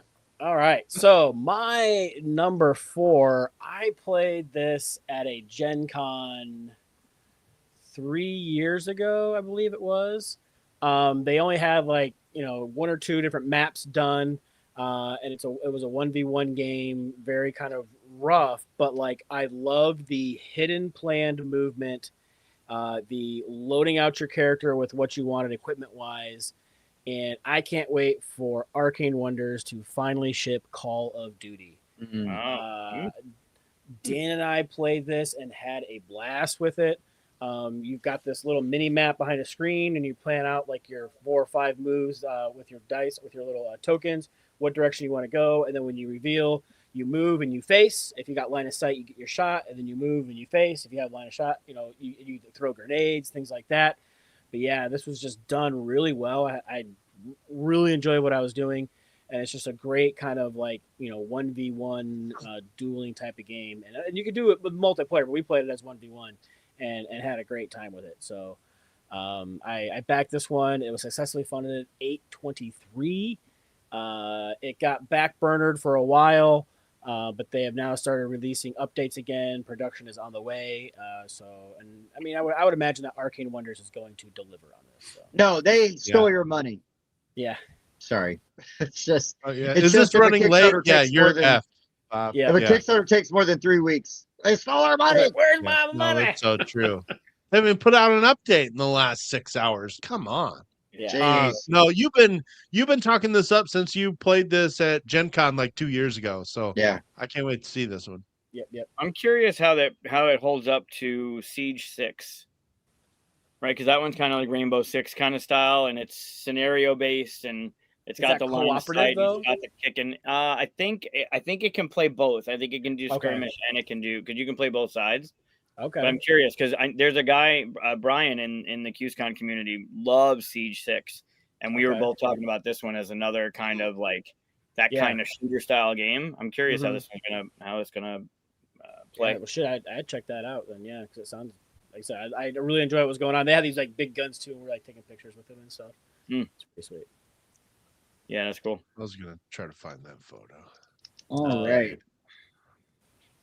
So my number 4 is kind of interesting in a way because this will not be the success story that all the other ones will be on my list. Because you back a game, you sometimes you fall in love sort of with a company, you know, like, they're giving me great stuff. You start blind backing, you're going to get all the good stuff. The components look amazing. The art looks amazing. The mechanics sound awesome. And then it is, this game is important because it was an epic fail. I'm talking about the Great Wall from Awakened Realms.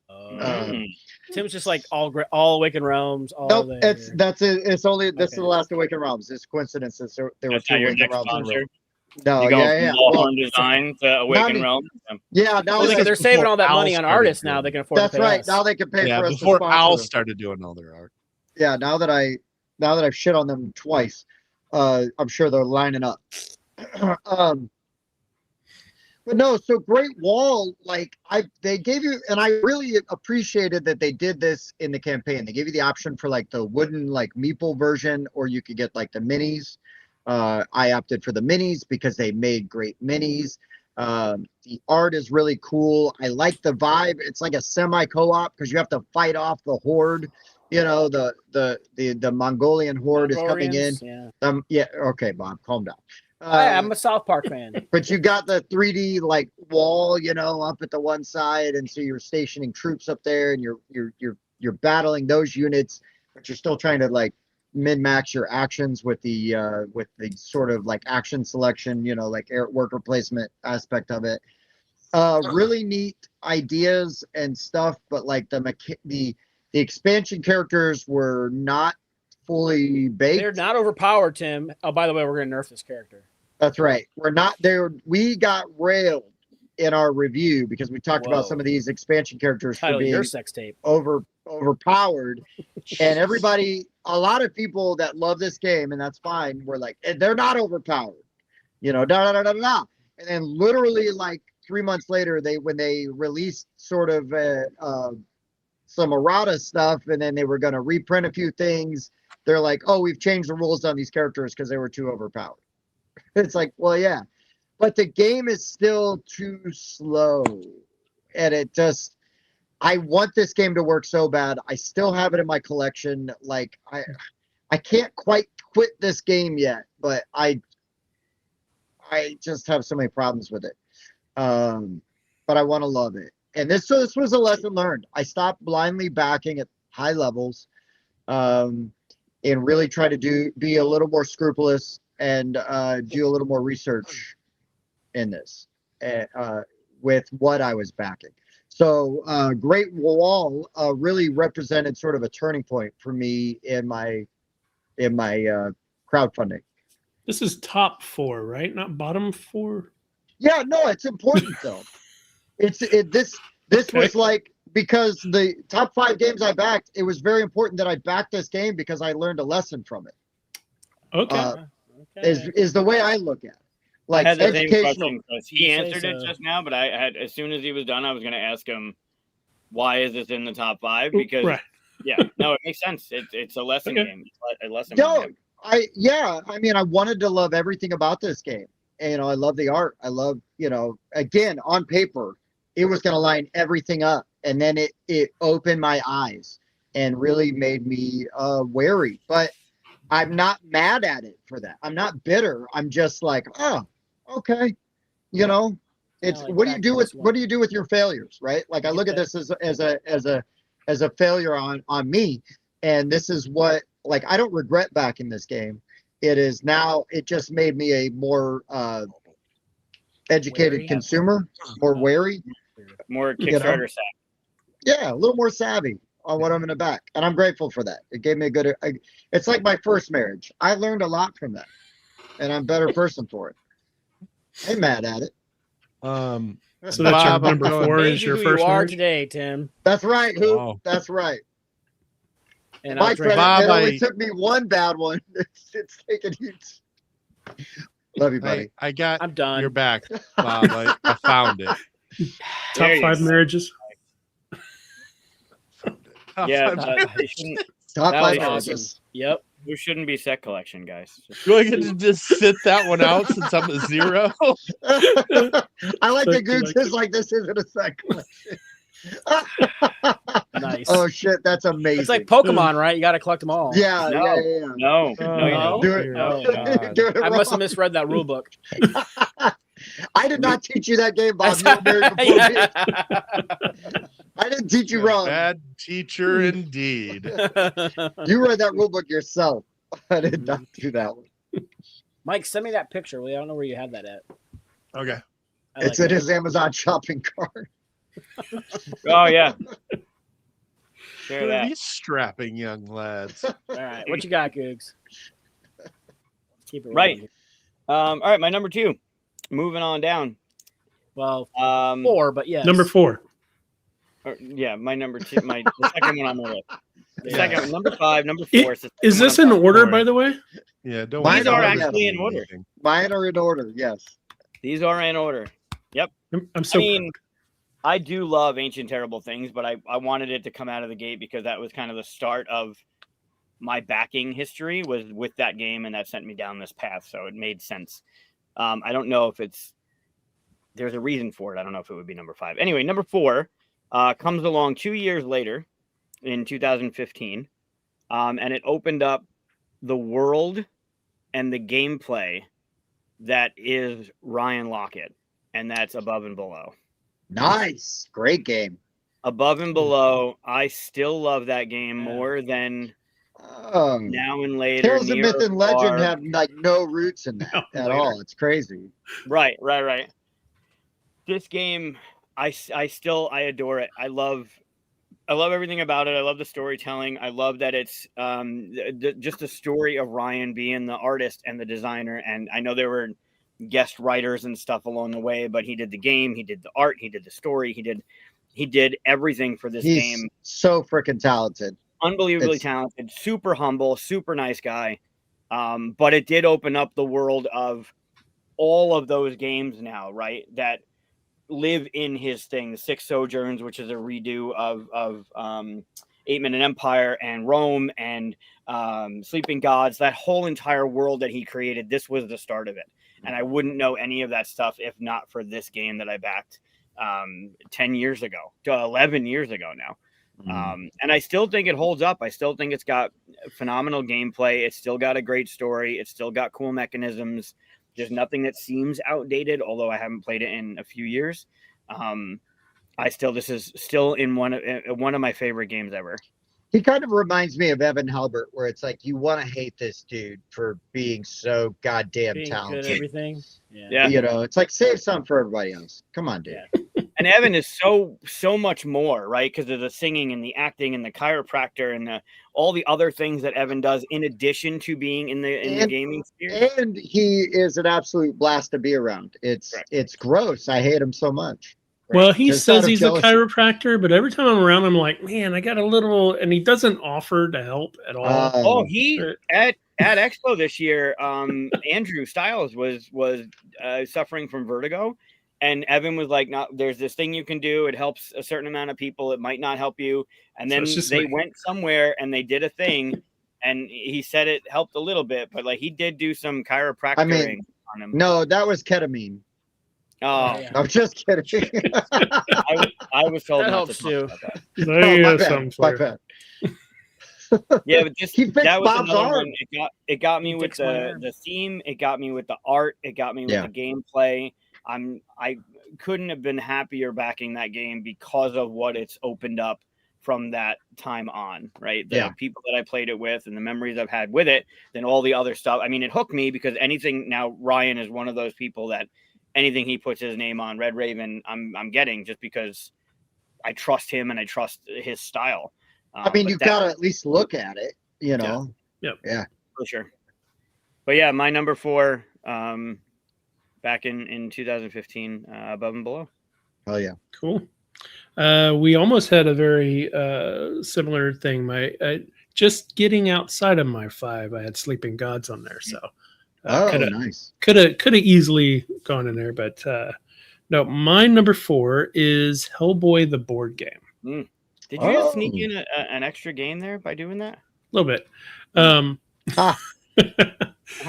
So Hellboy the board game, yeah. So this is one of those that has like 100 minis in it.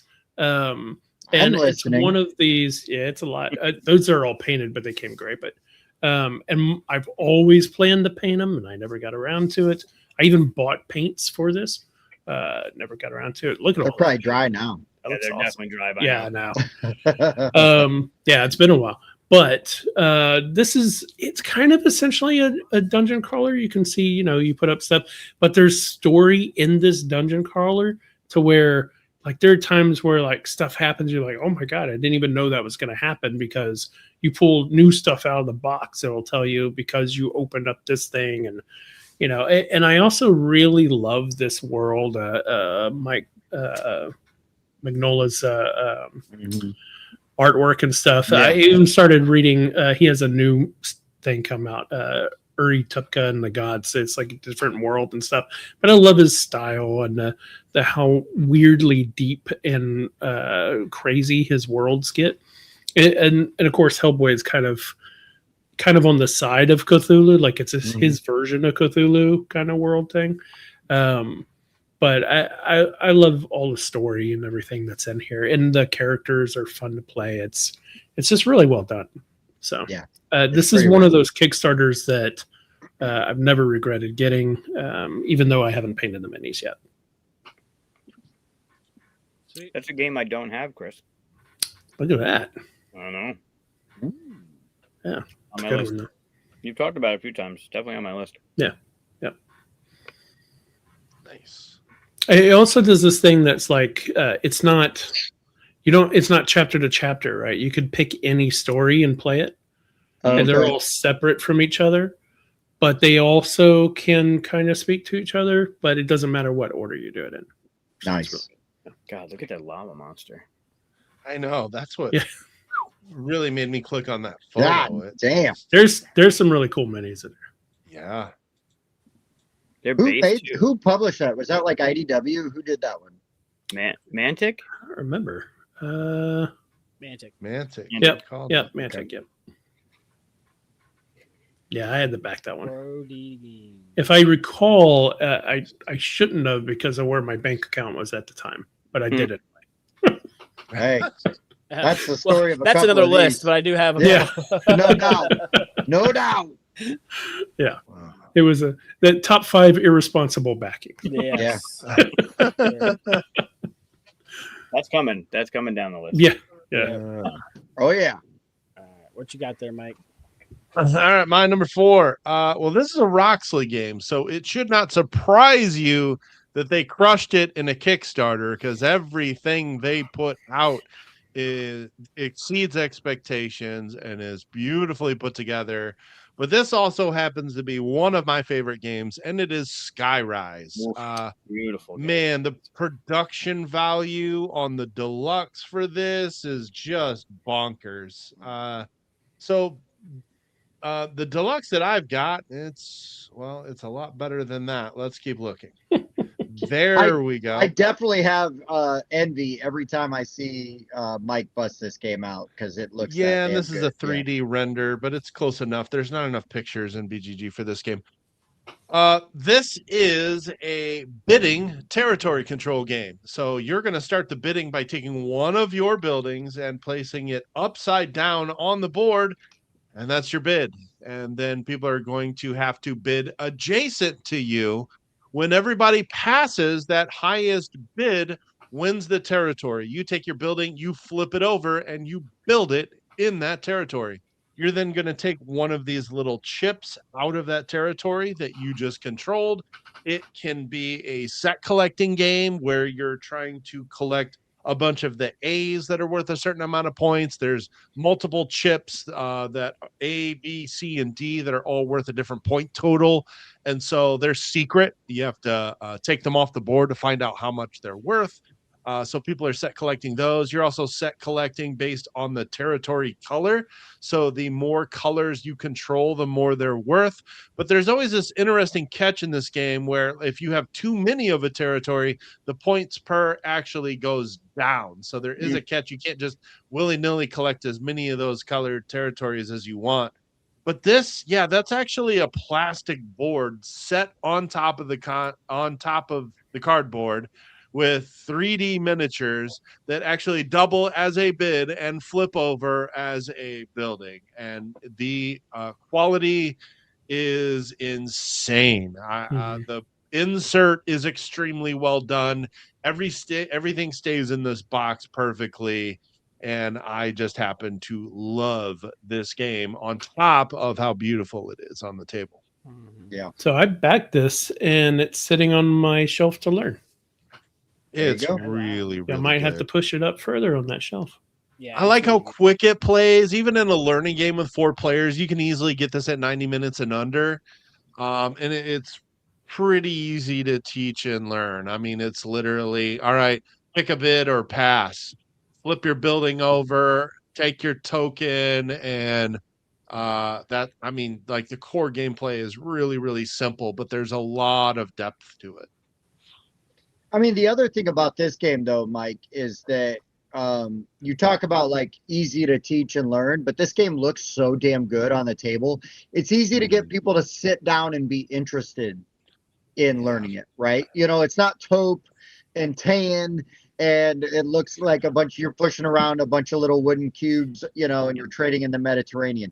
Not What's that wrong there's with anything pushing around wrong with cubes? those games, but I'm just telling you that people are going to be way more excited if you got like a badass piece of art that you're plopping down on the table. You're like, hey, we're going to play this bad boy.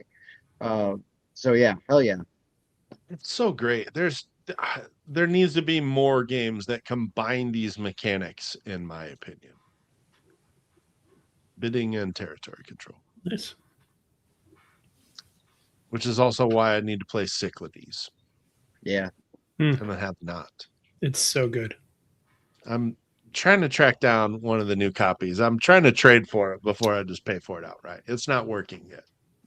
I have the old copy I was of gonna say, I got the old one. Cyclades and stuff. Yeah. And I thought, oh, I don't need to get the new one, blah, blah, blah, you know. And then I saw it at a convention. I was like, oh, I got to get the new one. I'll get to it eventually. That's what I keep hearing. One of us. Yeah.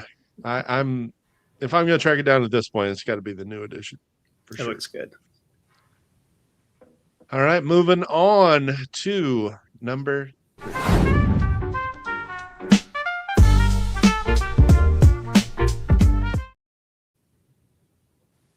My number 3 successfully funded back in August of 2024.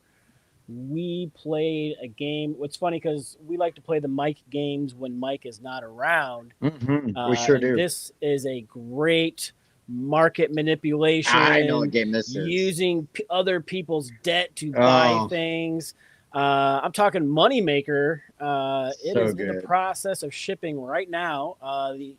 The updates have been going out. People are getting their games in Europe. So hopefully soon here in America. But I never thought that a game of, stock and, because if you look at that board, it's a great picture. So there's an outside board and you see like some of those big areas are looped together. So if you're flipping these cards over and like, oh, if you have debt in wood, you have to pay however much you owe. And since there's only 2 big sections around the outside, there's like 3 resources on each side that are associated. So if you're not invested very well, you're going to be paying a lot of money.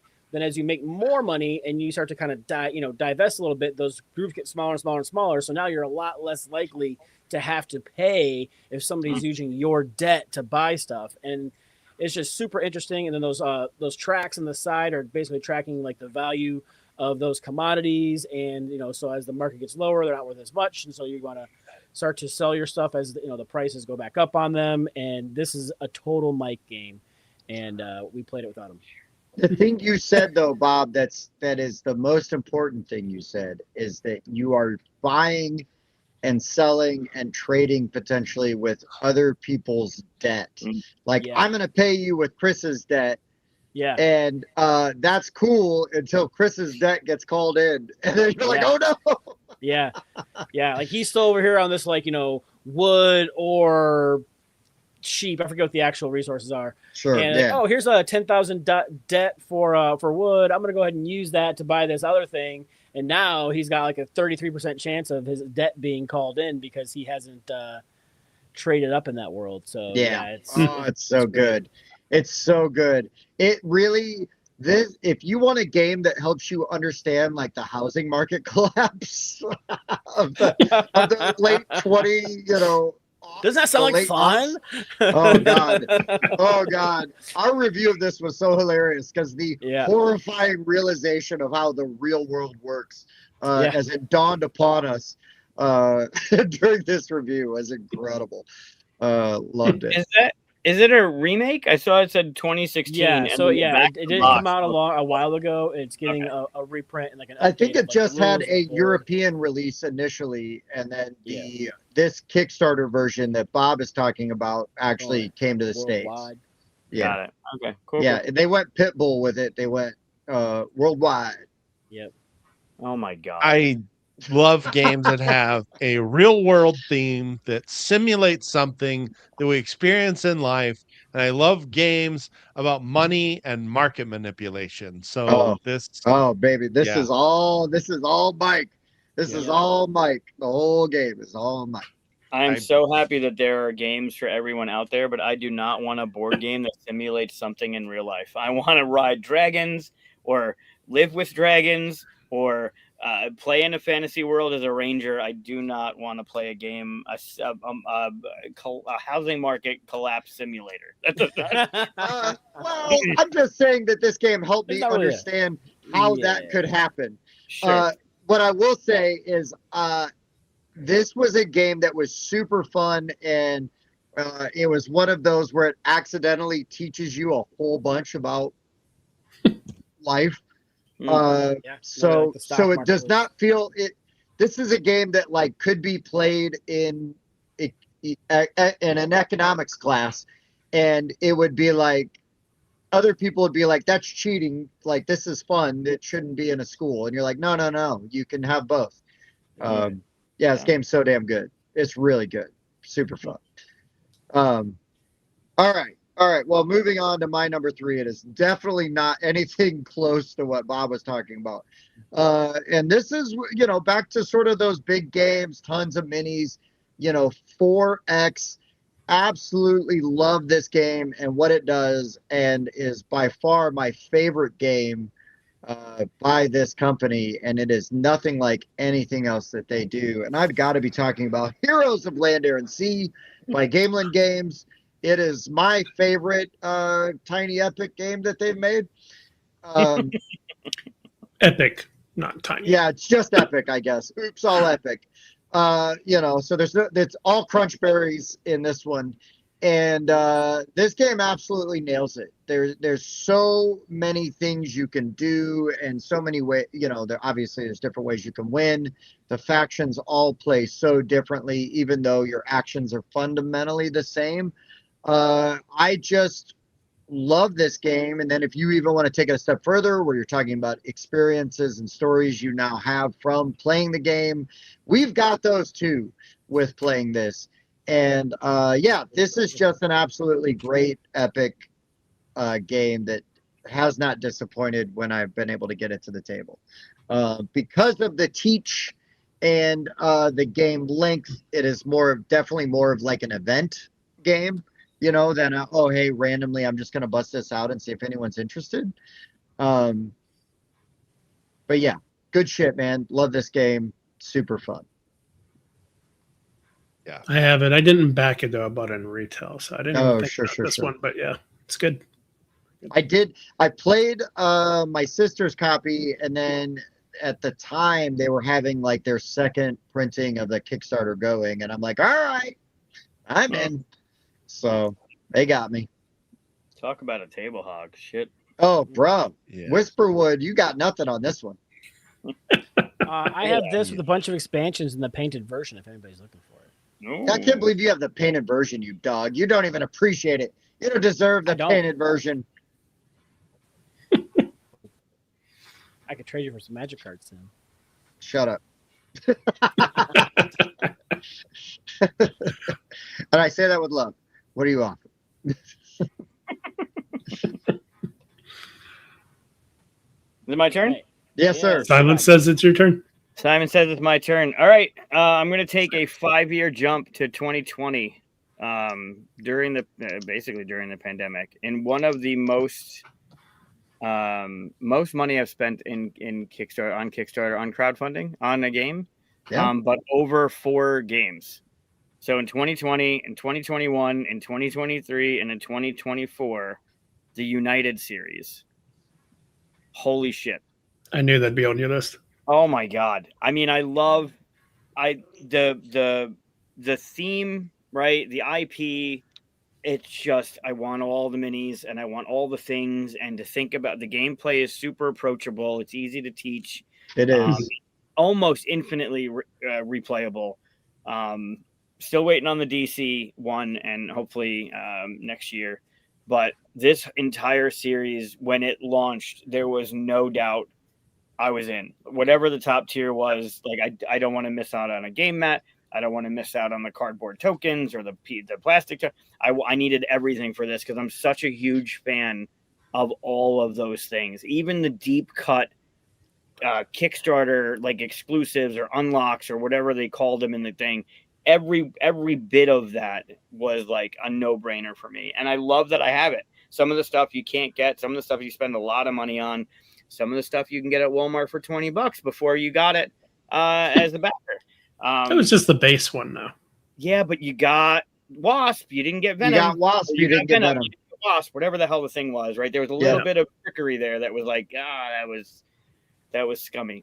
But it's funny because I do have a bunch of stuff for this, Mike. I never backed it. I bought it all secondary or retail or whatever. And this was the campaign that made me say F you to Simon. I can see it. It wasn't an easy thing. There was a lot of stuff, and they kept adding. You knew more was coming, and I hated that adding the Thor pack or the Thanos pack or the whatever, the Black Panther pack, adding all those things. Were like, well, fuck, I need that, and they hook you because at one point you're like, I just need fucking all of it because how am I not going to get one thing? I literally clicked unback off of this because I was trying to get everything originally, like, you know what I mean? And then they kept adding shit and it wasn't included. And I'm like, what the fuck? Yep. See, but they also did a thing where like they would do that. They'd go, here's a new thing you can buy. And you'd be like, do I need this? But then they'd also go, and the thing you're also buying, we're going to add another Spider-Man to it or something like that. And you'd be like, oh, okay, you just gave me something that I wasn't counting on. Like they kept me hooked on this. I could see getting, like, everybody has a Simon, I think, that made them run away.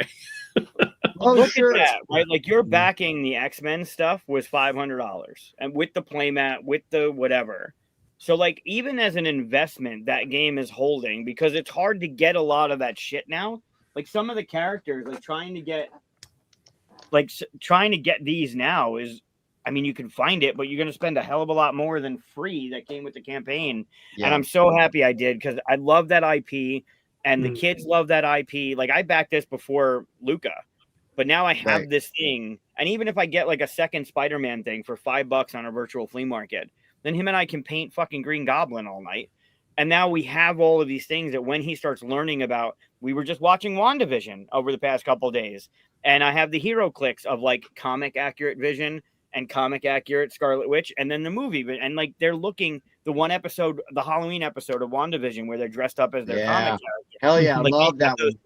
All of those moments now, like having Wolverine, and my dad's favorite was the brown and yellow, and they know him as the yellow and blue, and all of those things that are going to come now. I'm so happy that I have all of these because it's just going to be a whole thing with them. And I couldn't. It's a lot of money when you look at it, but I'm so happy I did it.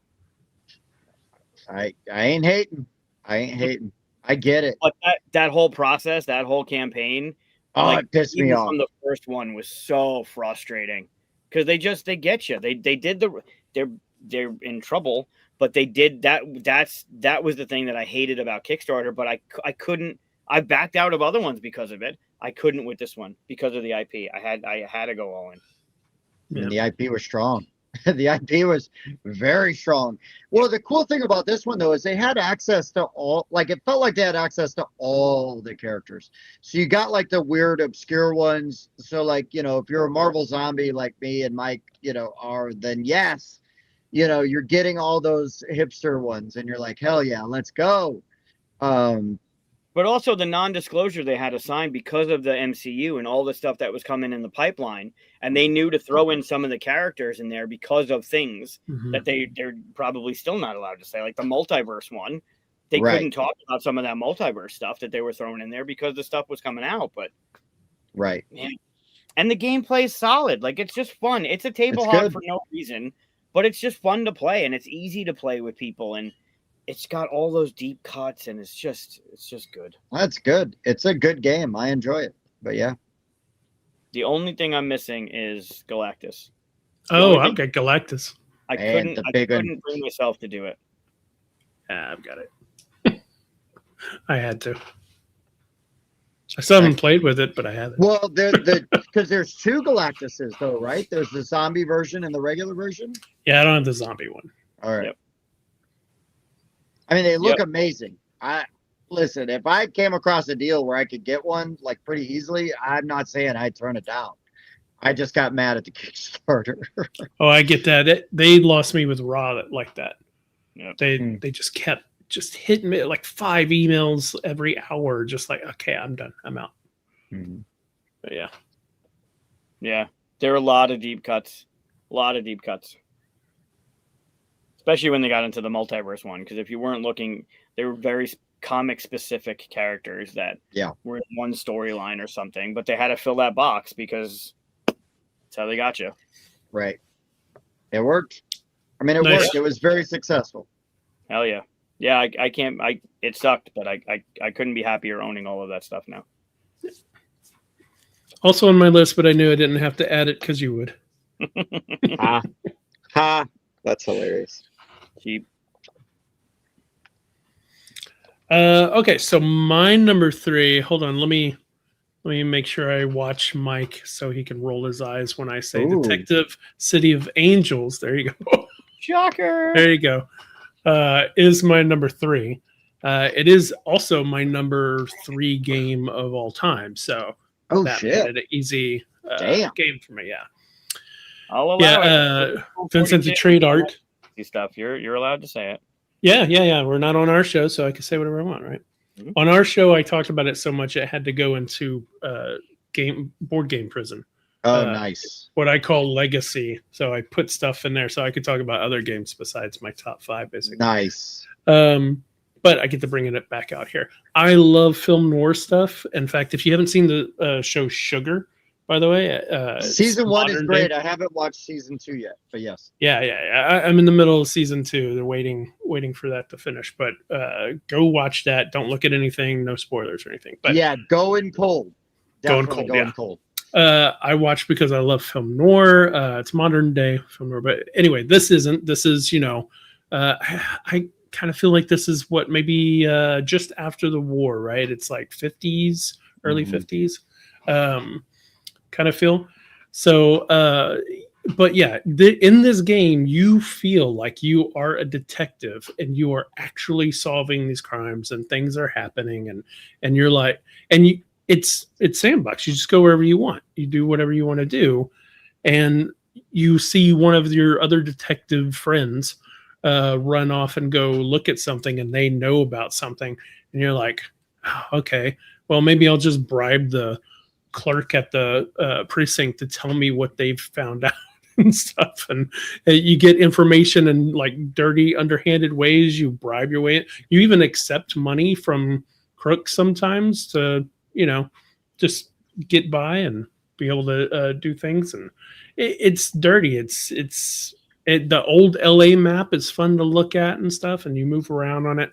It's just really good. I mean, every time I play it, I always play, there's different modes, but I always play the one with the chisel where someone is playing the GM, basically. They're playing all the NPCs, and they can lie to you.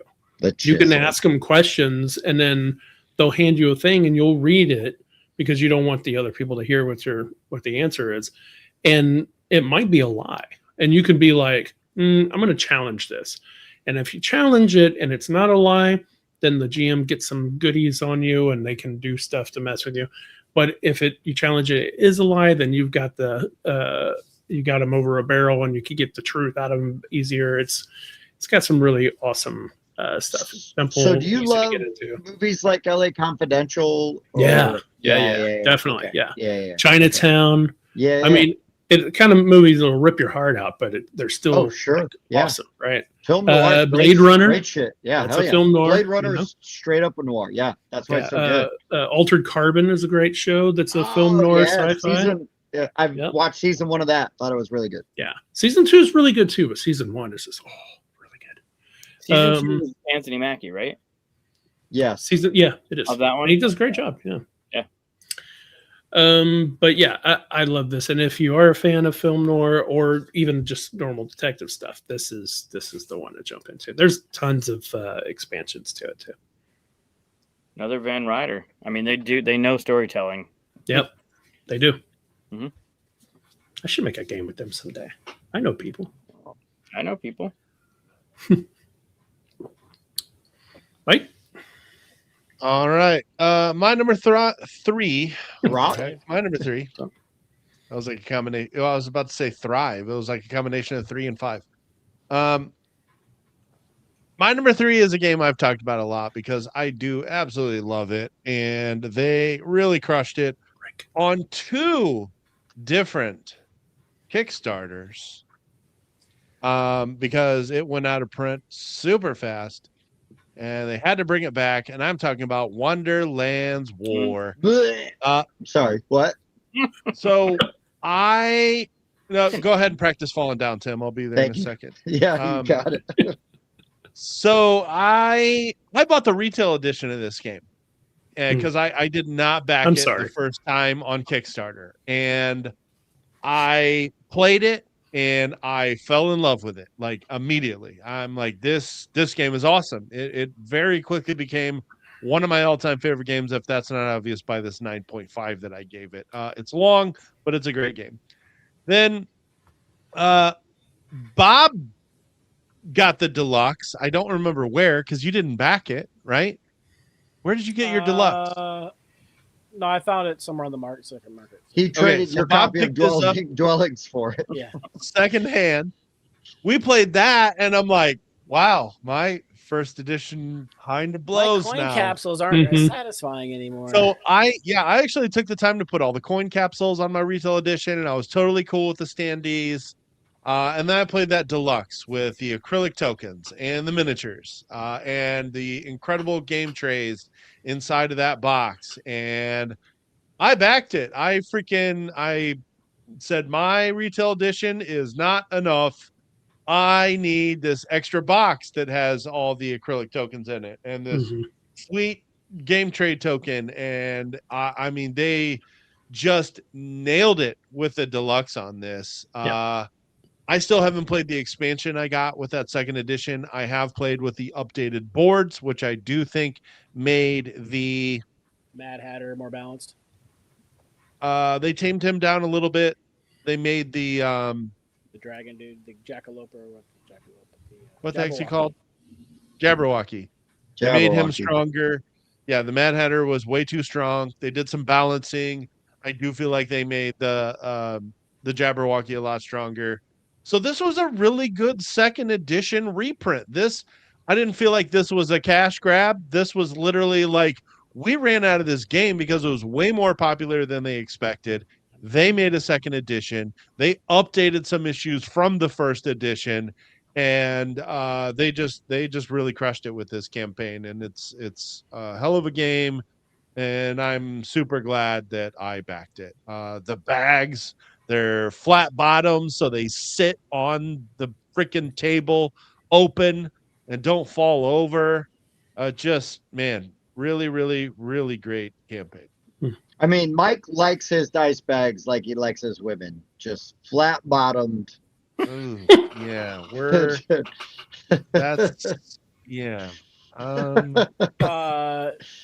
Funny little side story. I bought stickers to put Oh yeah, you on did. all of my little wooden pieces for that game. And years later, I'm sitting with I think it was Josh and Ammon, and Ammon's like, "Wait a minute, I made stickers for that. Where'd That you was get on our those?" show. That It was on the show, our yeah. show. And I was like, "Oh, it was like Levity Games on Etsy." He's like, "That's me." So I ended up, and that was during like the pandemic and stuff. Because yeah, him and his wife were doing stickers for That's cool. board games, and it turns out it was him. I had a similar experience with the deluxe thing. I played this in LA with Peter Vaughn actually, and he had the whole deluxe, all that stuff, right? Yeah. And I played it. I thought it was fun. I was like, oh, I got to get this game. And I looked it up, and all I could get was the retail. And I looked at the difference, and I was like, I'm not even buying this. after the deluxe experience, I can't go to retail. So now I'm That's just my gonna, excuse too. Yeah. I played the deluxe and was like, I am not buying this. You're right. Yeah, this whole chip tray, I love this. You can just This leave it out game's on the beautiful, table. though. They did a It's great. great. They did a great job with the production value of this game. I mean, all jokes aside, they knocked this one out of the park. I just don't like it, but it is a beautiful, great looking game. Components are great. I love bag building games, so you got to bring some of those wood chips or those acrylic chips, because it's that clacking around in the bag that really makes it worthwhile. So It's no Whisperwood when it comes to bag builders, but what I agree with that. It's actually a different kind of bag builder. It's kind of a push your luck bag builder. It versus is. It a definitely deck is. builder. Yeah. Yeah. More of on the quack side of it, but yeah. Yep, I am excited to play another bag builder that is not just push your luck. All right, on to our top two.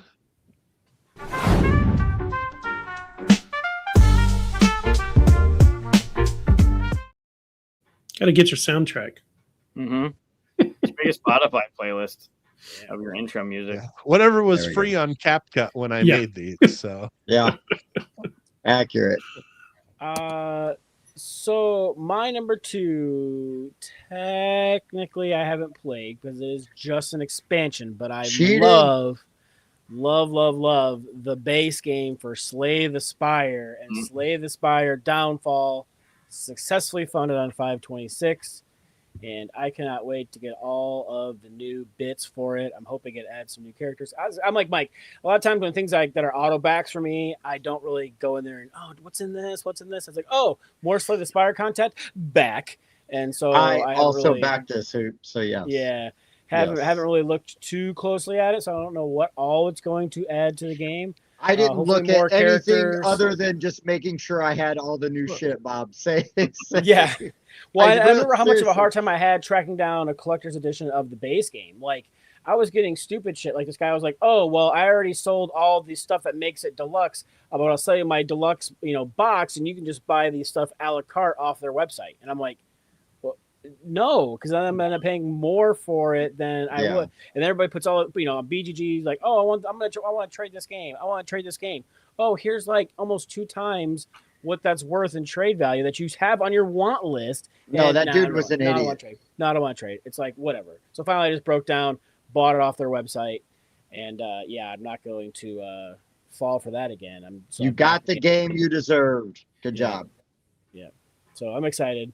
I even bought, I needed a bag, and that bag, they have a bag with cool wheels on it and stuff. So I was like, yeah. Is it a flat bottomed bag? It is a flat bottom bag. There's- Yes. All right. Bob, there are 4 new characters. Yes. I'm hoping that some of the ones from Slay the Spire 2 are in there, which I'm sure they will be. No, I'm they're hoping some from the board game get added to the PC game. Yeah. Also I haven't true. played- Well, the ones in the board game are all in the first edition, they're just not in the second one.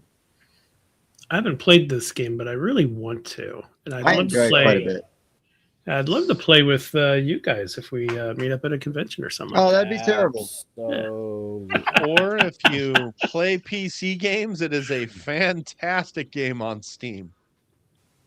yeah, if you have Steam, Slay 2, let us know. And Mike and I play quite a bit. And I got like 250 hours into that now. Oh, sure, because Chris doesn't have better things to do, like designing like Right. super successful, Kickstarter campaigns. But yeah, he's just gonna take some time and play Slay 2 with you schlubs.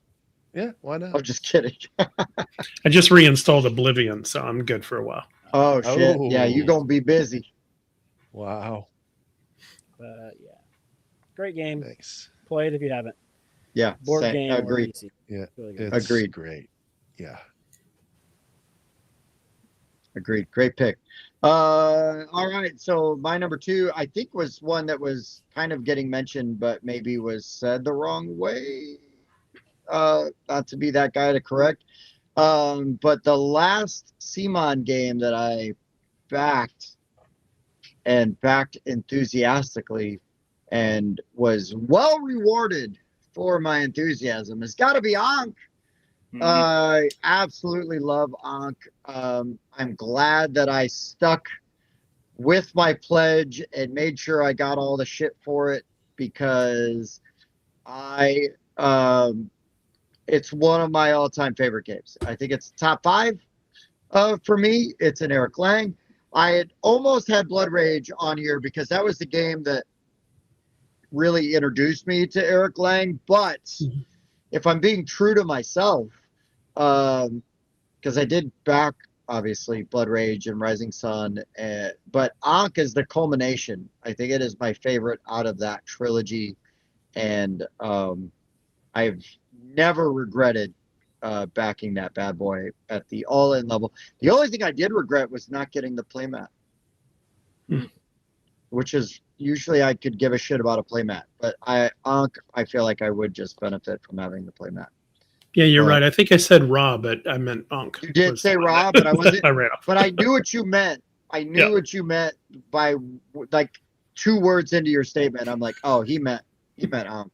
Yeah, I would put this on like my top 5 Kickstarter regrets, because I went all in on Rising Sun, found it's my least favorite of the 3. I found a lot of the expansion gods very, very difficult to use in comparison to the base gods that are much stronger. So by the time Ankh came around, I'm like, well, I don't want to go all in and get all the crap that's harder to use and I may not ever get to.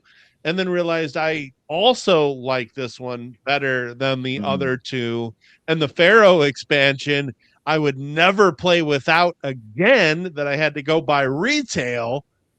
Yeah, this game is great. God, I've yet to play that damn Pharaoh expansion. The Well, Pharaoh expansion is excellent. you I think it haven't was played Tim your Pharaoh Stockton was expansion. the one that was really talking Pushing that that. expansion up. Got to try it and really liked it.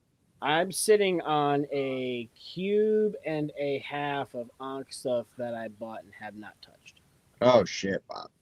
Ankh's good. Ankh's one of the few games I've played with Tim outside of we Tumbling did. Dice. We did play remember that Don't sit at to the left Origins of a few Tim. years ago. Yeah. We did, and I think the one thing I agree this is the better of the trilogy. The one thing I didn't like is that the last player, which was me, got consumed by another player, and you played as one. Oh, I it love the was merge some sort of mechanic. It's catch-up mechanism bullshit, which I don't understand. it is um, controversial. Yeah, that was the only thing I didn't like about it. The gameplay was definitely better than the others, maybe by far. But I agree, this is the better of the 3. It is a controversial mechanic. I have never had an issue with it. I kind of love how weird it is. But I would never tell you you're wrong for feeling that way, because it's definitely divisive, I didn't hate it. I would want to play it again to see, like, it was just a weird thing to have happen in the game where you're playing your character and now your character is no longer your character. You're now working with someone else who has already been kind of in the game, and you're just added another brain to this thing. It was weird. Now you just take a half a turn each turn. Yeah. But I liked it because it's another thing you can actually strategize for. If you know you're going to merge, you can plan for it. It can actually be a benefit to you. Sure. What's interesting to me about that is, like, I've played a lot of games, war games and stuff like that, where you know, oh, okay, I'm not going to win. They're not going to win. This person's doing really well. And you tell that person, we should work together. And they're like, nah. You're like, what are you talking about? We should work together. And this seems like it forces that. Yeah, well, I think it kind of in a weird way deals with like that king making aspect from like the players that feel like they're out of it. And so it forces those players to now, hey, guess what? You're actually still in this game. Mhm. Is the way I look at it, and kind of the way I feel about it. And I have seen some, I guess also I'm biased probably from personal experience, but I have been on the receiving end and the dealing end of some really epic games of this because of that merge mechanic. Like Rice and I merged one time and totally flipped the script and took the game over and freaking dominated. And it was incredible because nobody really saw it coming. Like we literally went from like worst to first, and it was awesome. And I've just seen different things happen, right? Where you've got to stave off now that team, especially if they buy in, so maybe it is at the risk of being a group dependent, like, hey, you've got to have somebody that's going to go, all right, we're on a team now, let's go, and they're going to play as a team, so feature, not a bug, I guess, but for me, that worked really well. And I thought that was interesting. Cool. It's a good game. They just emailed me too many times. That's fair. That's right. You just don't check them. I check my email every day. So, I mean, multiple times. And I would just keep going. I was like, just click as read and then get rid of it. It's like 5 of them in a row right there in 1 hour. I mean, like crazy. It's obscene. Yeah. Anyway. What you got, Googs? Shit, me again. All right, number 2. Tyler, I'm on a show. Yeah, I'm fascinated by the talk, so I forget where we are. All right, so the last one I went with was 2020, 2021, 2023, DC, 2024. We stay in 2024, and it was by far the easiest back I've ever done. How to Save a World. Oh, hell yeah. Ooh. Great freaking game. Easiest. I mean, the game, I still remember playing that game on the show with Sean and Yuval, and the game evolving before me, and my complete buy-in on that game, the way the game was structured, the way Yuval made his choices, the way the game did the things the game did. I was blown away digitally by that game. And I think we played it the night before it launched, and there was no question I was buying this game as soon as it hit. Company, I mean, Helena and Burnt Island and KTBG, they have me. Oh, they're awesome. Every one of their games. And this was the easiest game I've ever. There was no question. Whatever, like what Mike said earlier, whatever the tier is, like go to. I don't even need to see any of the shit. I want it rewards. I want the highest one, and I want it because it was that damn good, and it still has that memory with me. That it's the unwrapping of that game from a designer perspective and a gamer perspective is just. It was a perfect blend of those two things playing that game, and easiest back I've ever done. Oh yeah, fantastic choice. Beautiful art, beautiful components, everything. Those side note, if you ever see, they should still have them. If you ever see KTBG or Burnt Island at a convention, those card trays right there, that hard plastic card tray, the curved ones, they are fantastic. They're so good. I have a beef with these. You can't get your cards to lean backwards. They always want to lean forward towards. Mm-hmm. I think the bottom row does that. There's the one that, because you can, it's not just a card tray, it's a token tray too. So they're thicker. Mm-hmm. And there's the one that has the little shelf for the tokens. You can put it on the token shelf and they'll lean back. Oh. Okay. That's just so you have good posture, Mike. Sure. Yeah. Ergonomics. That's something that I've been told. I'm drawing a blank on what it's called, but Yuval's got this game coming out for Capstone. I can't wait to see this. Yuval's awesome. Yeah, fun it dude. is. I like Yuval quite a bit. He's like Ooh, kind I of like one of how he those went with quiet the guys that surprises you when No you get him going. Image Avable. It's pretty bold. It's this one, Viridia. Yuval Oh, will yeah. be I've at seen- Keystone this year if you guys. I mean, just what he was able to do with his first design and how good How to Save a World is. I can't wait to see his next design. Fantastic. Great pick. Wish I would have backed it. Easiest one I've ever. There was zero thought was put into that backing of that. Oh, game. sure. Yeah, we got a chance to do a play of that one early as well, and yeah, it's really really good. So I noticed it says 2025 because BGG does the release, like when the game was released. My years are when the game funded. So Oh, we sure. backed them, and it was Yeah. funded in 2024, and then it came out the following year. They crank things out too, though. It's not They do. doesn't take Yep. a while for them. But yeah, They How to do. Save the World, easiest one I've ever backed. Wish I could find. Maybe I got to go to a more recent photo. There it is. Acrylic. Yeah, There it is. Meteor. yeah. We'll get a close up. It's just bonkers. I Love still it. remember. Go back up to the tracks on the top. I still remember, like, we're getting taught the game. We're playing through the game. We're going through the motions, and you realize that the end game is coming, and the 3 different ways the game can end. Whoever's biggest on the track, right, farthest on the track, will win. And the first thing that you're trying to do as researchers on the planet is like, we're going to blow the thing up. Cool, that didn't work, but you fractured it enough that the shields on the planet could work. So whoever was then on the shield, that concept thematically blew me away. And then it was just the going off the planet, because now if the shield doesn't work, you got to evacuate.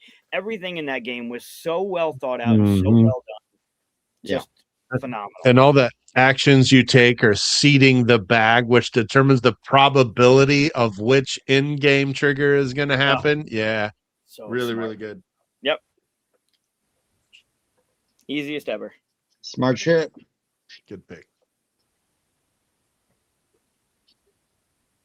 We're not going to listen to Chris because Chris is going to do his number 2 completely on mute. Yeah. He's got us I just nine. realized, yeah, as I was Figure out talking what it about this. Sorry. Uh, It's good okay. stuff. So I'm going to reach back into my legacy bag and pull out another game I'm not supposed to talk about on our show, but I can talk about it here. Hell yeah. Crusaders, Thy Will Be Done. Ooh, One of good my game. favorite games. TMG. This one actually taught me a lesson as far as what you should and shouldn't offer on Kickstarters, because they offered both plastic and then wood. What's funny is they came out with wood first on the campaign, and they said, because we're doing so well, we're going to upgrade everything to plastic. And everybody was like, boo, I want wood. And other people were like, boo, I want plastic. And it made me realize you can't give those 2 options, or else in the end you have to deliver both. And they had to do that because everybody yelled about it. So when I play, I play with plastic pieces on the board, but wood bits on the player boards, or vice versa. Or sometimes I just do one solid one, but it's weird that you have both plastic and wood. But this rondel game, as I mentioned, love rondels. It's a very clean rondel. You got your actions right there. Pick up your pegs, and however many pegs are in that action, that's how well you do, what level you do that action on, and then you just spread them out along the way. You can upgrade your actions, become more efficient. It's a very clean game. Not crazy about the theme, honestly, but the execution of it is very Euro-y and stuff. So you don't really feel like you're, crusading. So that's fine. You feel like you're just moving around Europe and putting down buildings, honestly. So What's important is the game is super fun. yeah, it's really good. I even like the simplicity of who wins is just, or how the game ends is you run out of points. You have a bunch of points depending on player count, and you do what you can to grab those points. And at the the game is ended whenever the point pile runs out. I just love that idea because it feels like those points have more value to them than they usually do in any other game. Usually you go, oh, I'll do this thing for 2 points. Okay. But in this, when you take 2 points, it feels like you're taking it from the pile that they could have gotten, the other players, right? So it has a little bit more value to it. Yeah, it's such a great game. Very happy I backed it. TMG again, you know. We were very late to this party, and man, were we excited to admit our mistake. And I think we all very quickly got a copy of this game. Mm-hmm. Oh, and orange. Lots of orange. You know, I gotta love that. Chris, what's your opinion on the expansion? I played this a few times, the base game. Loved it. I played the expansion on BGA, and I did not like how they changed the influence action. I preferred in the base game where influence just gives you points based on the number of tokens that you pull from that section, but then they made it a bonus to other actions, and I feel like it's not as strong. I bought the expansion, and I have not played with it. One of the reasons why is because some of the people I play with cannot retain rules in their heads ever. So I have to teach every game I bring every time, even if they've played it 100 times. So every time I bring a new game, I have to reteach this game again, and I'm just like, I'm not throwing the expansion there. So I haven't had a chance to play it, unfortunately. But and one of the other reason is, and I've talked about this before, like I have the expansion to Concordia, the Salsa one. I still have not played with it. I've had it for years, and it's in the box. I have no reason not to do it other than the fact that Concordia still at its base game gives me everything I want already, and I don't feel like it needs to be expanded, even though I bought the expansion because I wanted to say I love the game, so I'll get the expansion. So I kind of feel the same way here. Every time I go to play it, I'm just like, yeah, I could learn the expansion, but right now I could dive into the game that I love, so I just do it anyway. But I'll learn it eventually. Buildings they added are great, and your that track up at the top, that's your military strength. They expanded that so you can increase your military strength even farther. I just don't like the update to the influence action. I would almost want to house rule it to where you use all of the expansion components except the influence action. You get the option. You can play it like the base game, or you can play it with the expansion, and it'll take the influence action. You put a token, you scatter these tokens around the board, and when you influence, you take one of these and it becomes a bonus to a different action later instead of like its own action. I don't love it. I know I can guess why they did that, because people would say influence is the boring action, right? Yeah. The action is I take points. That is the boring action. But sometimes it's the better action to take. Right. And, there's a reason to do it. And if you upgrade correctly, then you can really take advantage of that. Played very competitively going with an like heavy on the influence action, upgrading that part of the board.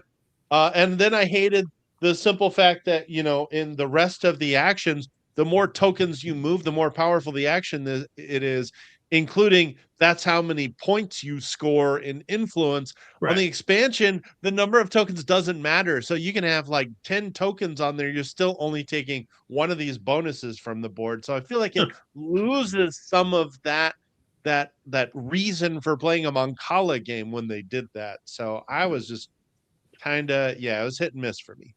Interesting. Chris loves house rules. He would love to play with that house rule, I think, in one of his favorite games. Oh, shit. Here we go. You're not going to get me into complaining about that. Well, you might, but I don't mind if you house roll my games. Just don't tell me about it. It's fine. That's right. There you go. What you got, Mike? All right. So not a lot of surprises for me. I'm kind of reaching into that legacy kit like Chris has and talked about games that I've talked about for years as all-time favorites. But when they reprinted one of my all-time favorite games and I looked at how hideous my old version was, there was no question that I was going to be backing the Castles of Burgundy special edition. I thought this was your number one, Mike. I'm shocked. Yeah, I was gonna peg that as number one too for him.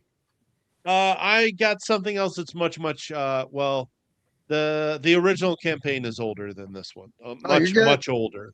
So Castles of Burgundy is probably my all-time favorite game.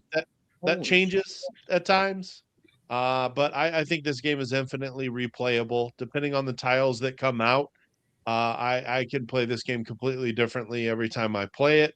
And the randomness of the draw, you can't plan ahead. I like that it's got some luck. So I can't strategize the entire game out before I even set it up. But man, they just Awakened Realms absolutely knocked it out of the park with these components. I mean, the first edition, not a looker. The chits are very thin. The player boards are very thin. The art is very drab, very tan. And then Awakened Realms says, "Blow! Here's the best version you could possibly imagine." That's the one missed thing right there. They should have put different icons on those bags. Anyways, go ahead. They provided nice flat bottom bags for all of the chits with acrylic, with every expansion ever made for the game, with trays that fit it all, and to even swap out your player boards. I love how they've got this thing that holds your buildings in place so they don't go floating around. Man, they really crushed it with this. Yep. Love it. They should have put icons on the bags that identify the types of tiles that are in there. That was the only miss that I found when we played. Remember we were talking about that. We're like, oh man. Yeah, my other complaint, the colors on this are not as bright as they could be. And I put the wrong tiles out the first time I played this with Bob. Yep. So, I couldn't tell. Like I've played this hundreds of times online, but because the art was not very clear, not very bright or pronounced on some of this, I missed putting out some of the tokens. I've played this game a lot. I love what they did with it. They exceeded my expectations. So I was going to talk about it again. Castles is one of those games for me that I had the one with the burgundy strip in the front, the old one, right? The old box. And I got it many, many years ago and played it once in a 2-player game. And we both went like, it's okay. And it's sat on my shelf since. And because of everyone's love about it and talk about it and stuff, I keep thinking like I should revisit that sometime. Revisit that game again. Of course, now I want to play the big, beautiful one. Yeah, that's the box. Now I want to play the big, beautiful one, see if that speaks to me more. But I don't remember why, because it's been years. But it's kind of fell flat. Like wasn't like, ooh, I don't like this game. But also wasn't thrilled by it. So I don't know. It'd be interesting to dive into it again. It's because it's ugly. It is. It doesn't usually bother me. The game's right there. Agree with this, Andrew. The minis just, I didn't understand it. It just added too much fiddliness. I mean, you take a tile from the main board. Oh, but wait, hold on. Let me grab the mini instead. And then what do I do with this chit that I just grabbed off the board? I guess I just set that off to the side. And let me grab this mini. Like it has fiddliness and time. I don't need that. I don't need a miniature for something that's literally just going to sit on my player board for the entire game and will not get moved again. Yeah. That's legit. That's legit. I mean, especially when they went to those beautiful acrylic tokens. That was a massive upgrade over these like super thin little chits here. So my favorite part of Castles, the super deluxe Uber version, was the chaos and drama around you getting your copy. Remember all that? Do you remember all that? You were gone or something, and it was like raining, and you had to get your neighbor got it and was holding it hostage. Or sent a picture to you. Remember all the? Yeah, I was at Origins, and that thing finally freaking shipped, and I had to get a hold of my neighbor. I do remember that. I remember there was a lead up to you getting your copy, and you were like, everyone's getting pictures of their copy, and then I don't I know. got mine very late. I then it remember the showed up when you store weren't owner home. where Yeah. we used to film had a copy, and we gave away a copy as a channel before I had mine. I'm like, can I just open this and take it home? Yep. The irony of ironies, as Daryl says, is it showed up while you were away. Mhm. And your neighbor. Yep. Yeah. That was great. Sorry to bring up. That's happened a couple times to me. If I remember correctly, like a year later, the Lord to Ragnarok showed up while I was at While Oregon. you were out of town. The best way to get an old Kickstarter to show up is to leave town for a Leave while. town. Leaves. Yeah. Leave town. That motherfucker's going to show up on your porch. Guaranteed. During a rainstorm. Right. Yes. Nice. Well, it's funny. I was not home for like 2 days when both Avalon the Rivenvale and Ostia showed up. So go figure. At least I got a Ring camera, and I know if somebody tries to steal it from me now. So, the worst thing would be is if somebody stole it, thinking it was like something of value to them, and then not realizing what it is and just throwing it away. That would hurt. Yeah. That would hurt. That would hurt. That's At like least my steal it and nightmare with play my it. Magic collection. Like somebody breaks in and takes all this stuff, and they're like, "Oh, it's just cardboard," and they throw it away. It's like, you idiots.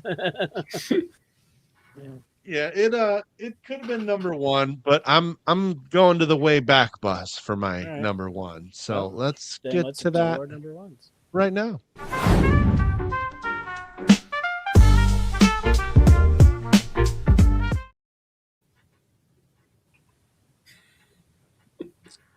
So for my number one, you know me, I love war games. And Song for War finished 525. They're deep into production right now. They're doing a good job with the updates. Hopefully it'll be shipping maybe by the end of the year, maybe I thought next year. I thought they were real close with shipping. They are getting very close. Based on their most wait recent on a update. container and But Song of War is a fantastic. I believe it's what is it? Something about the Mediterranean. I forget. Mediterranean theater There World it War is. II game. Yep. Yes. And but it's got these wooden bits for all of their different types of boats and planes and dudes, and then you have all these like specific upgrades for your countries that are very thematic. And as big as that board is, it's very small because there's so many pieces that can move so far. Like you have these air transport ships that can move like 8 spots, and if you're tracking those different like spots across the water, you can take a dude from Italy and drop them all the way over on the Straits of Gibraltar and just take some territory out of freaking nowhere. And it can be kind of you can take big swings and it can pay off. You can take over territories. That big map splits into 2 different smaller maps, and then there is a North Africa version where you have to worry about supply lines because that was huge during the war, and making sure that you keep all your people supplied with gas and food and everything else so that you can push the line forward. And the other side of the map has Italy, which has a hidden deployment aspect where there's all these different you put these different tokens down face down, and where you put these dudes like on the map in these different zones, and then as they land in Italy, you'll flip the token over and it's like these are the troops that are there, and then they have to deal with that.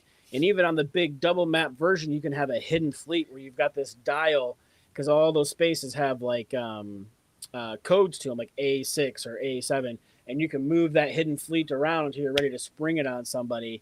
And man, it's got so many cool features to it. And I can't wait for the finished version of this game to come out. Bob and I have had some absolutely epic swings in this game when it's either just me and him head to head, or when we were playing with one of the designers and their son. This game's nuts. It is a really good World War II experience if you are into that World War II war game feel, which Bob and I both are. So like it very much felt like a game made for us, from the very early on. You can literally get like your engineers different zones. Like, 'cause a lot of times like, oh, I have troops there. Like, well, I want to stay here.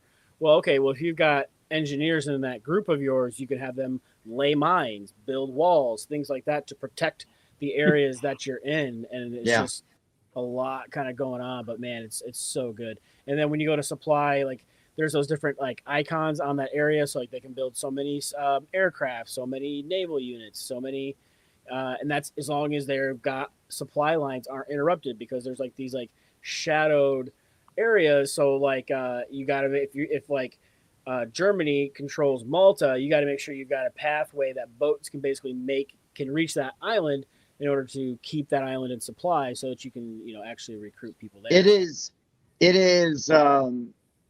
very historically accurate. It feels very realistic without being so over encumbered that it like draws it to a complete halt. They do a good job of keeping the gameplay moving. Yeah. And it is like a long game. 70% combat phases, but they have a nice chart where you're just kind of walking through all the steps and tells you these people get to attack, now these people get to go, now these people to go, and so it just kind of keeps you walking through it and keeps the game moving. It is a long game, but it never feels long because the board state is changing all Constantly the time. Shifting. You've got to be aware of what's happening. This game's great. Yep. Love this game. That game Cool. looks like I'd rather play that money market game. No, like I would it's- try that game. Oh, it's no joke where like this is when I say like this is a Bob and I game, like this is a Bob, like Bob and I mean, we became friends over different stuff, early on, but definitely when it came to board games, it's like, oh, we both love Axis and Allies, right? Like we both love board games and strategy games. Allies, nostalgia. Yeah, so to get this, like actual like hobby new level twist crunch. on it. It's not just like here's Axis and Allies, but they changed this, or here's Axis and Allies, but they changed this. It's just like it's a whole new system. It's a whole That's thing. cool. Yeah. It's Does pretty sweet. does it take an hour to set up like Axis and Allies? Oh yeah. Oh yeah. Okay. Probably closer, like maybe 30-35 minutes, because each country has its own setup card, and you'll be setting it up. But the fact that you're just in the Mediterranean does limit it. It does help. World, It does help. A little bit. Cool. But there's definitely some rules overhead. There's a learning curve to And it. you only play. It's only so many rounds too, right? So like after so many rounds, like the Allies have earned enough time, to allow like things to happen, because like the Axis needs to defeat this certain objective in a certain amount of time. Otherwise, too much time has passed, and the Allies have enough resources then to Because it is historically accurate. Yeah, Hell yeah. Nice. really good. Good shit. All right. My number one, anybody that knows me, this probably wouldn't surprise them. This was the second Kickstarter I ever backed. I went all in. And even my first Gen Con experiences were working with this company, demoing their game, because I volunteered just because I love this game so damn much and wanted an opportunity to not only play it, but to get to hang out with the designer. And I'm talking about Cthulhu Wars. I backed this bad boy all in early on. Wow. And soup to nuts. I have gotten this game played. That doesn't matter how much I spent on it, too much. I still have probably gotten my cost per plays down like to single dollars because I've played this game that much. Played it a bunch early on, still get it played once or twice a year, and they're usually big epic events. And like, I don't know. I just love this game. It's dudes on a map, asymmetric units, territory control. You're fighting, but you don't always need to win every battle. And there's just a lot of fun strategy and politicking. And again, sometimes these games, it's the experiences you have while you play them, right, is what enriches that game, whether or not that game is perfect mechanically or whatever. It's the stories. It's the stories you walk away. 2 years ago, not even the most recent time I played this, but 2 years ago when we played this, I had my new favorite saying in board games from our friend Max Michael, who said that, don't worry, Tim, it's not business, it's personal.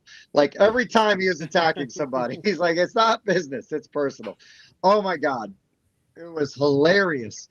because he's such a nice, like, quiet, unassuming guy, and it was Right. hilarious every time he'd bust Although he this did out. design Hate in a Box. He did help design and develop Tammany Hall, which we call Hate in a Box. But yeah, man, Cthulhu Wars, just amazing production value. Peterson Games is definitely not without their flaws, but they treated me very well when I did, I won't say work for them, but what I will say is when I volunteered for them, that's the better way to say it. When I volunteered for them, they treated me very well. And as definitely somebody newer in the hobby and learning about the hobby was just an awesome time, awesome experience. Met a lot of people through playing this game and through our mutual passion for this game. And yeah, it's just a big one. It's a big one for me. I'm glad I stuck with it. It was worth my time and worth my effort.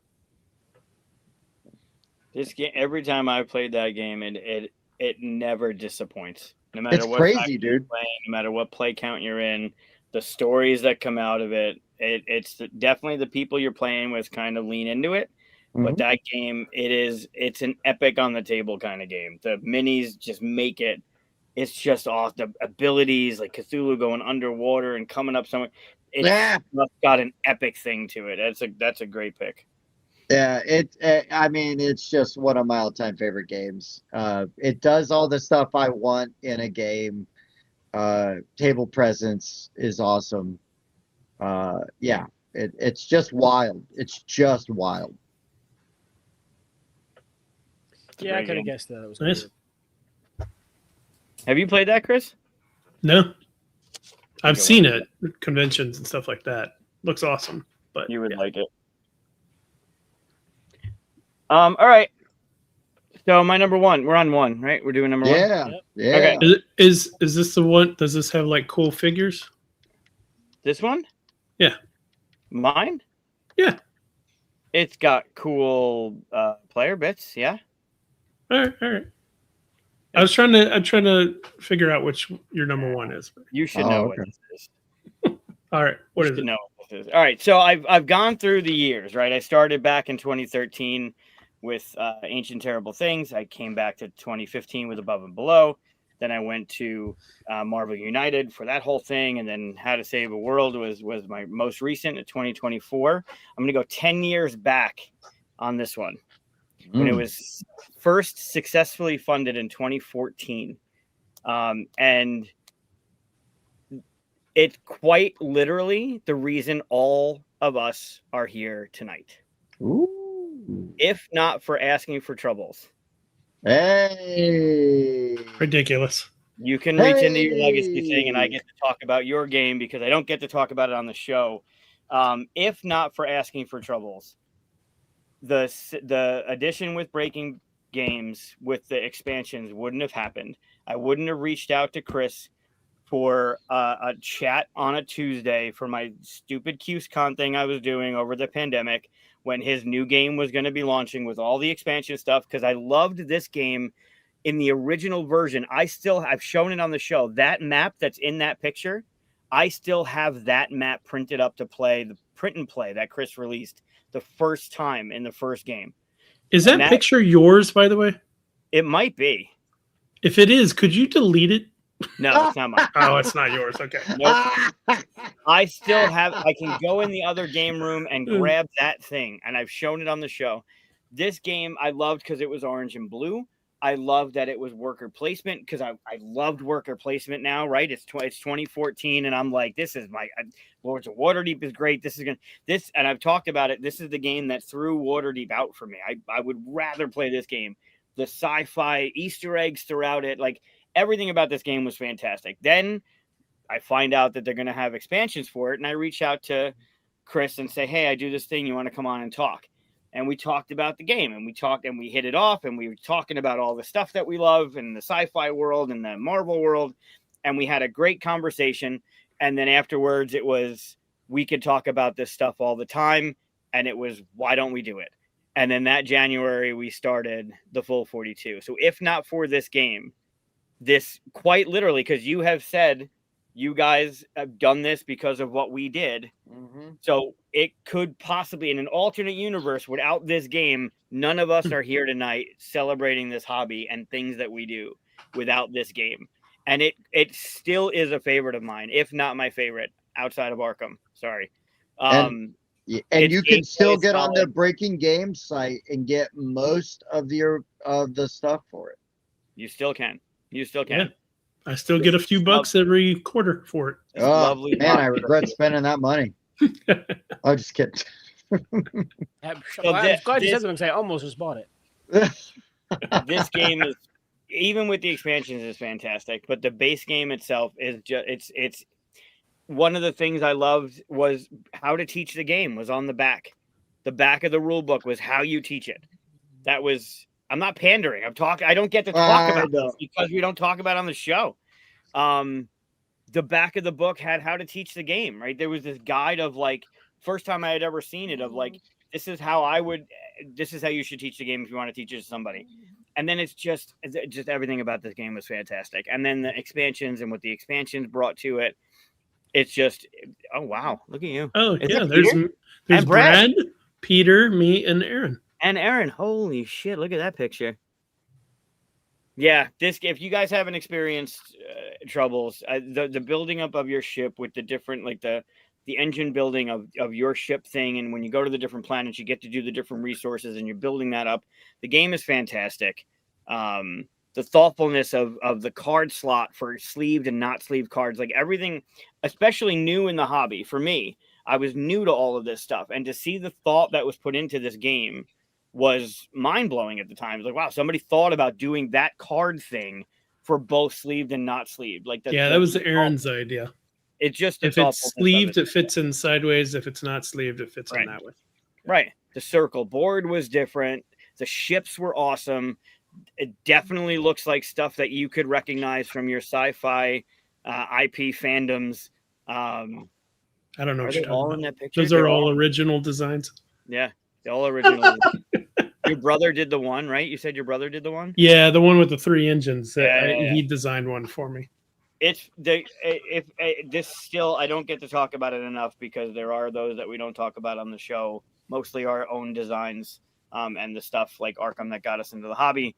But I can't talk about this one enough, because if not for that experience in the beginning, this would not have been a thing. So 100%, this is my number one favorite backed game of all time. It's just crazy how the universe works, man. I mean, that's it. Right. That is it. I mean, we've all got these weird stories and these threads and these sliding doors on like how shit comes together, and it works out for a reason, man. It really does. Yep. That's one of them for sure. Awesome. Follow that up, Chris. Go ahead. Yeah. Your check's in the mail. Don't worry about it. Yeah, right. Yeah. Like Batman. Everybody's checks are in the mail. This whole episode.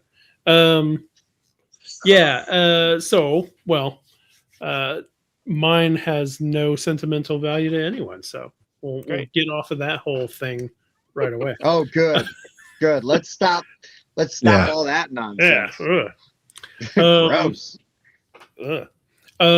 My number one is the first game that we can all blame for having deluxe-ified anything, which is Orleans from TMG.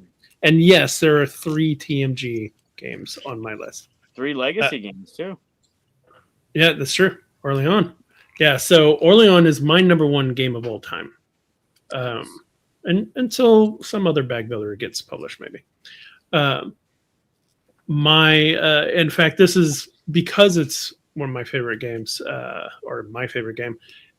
This is why Brad came to us and said, I know you love bag builders, so if you want to make one. So my goal was to make a game that was better than my favorite game.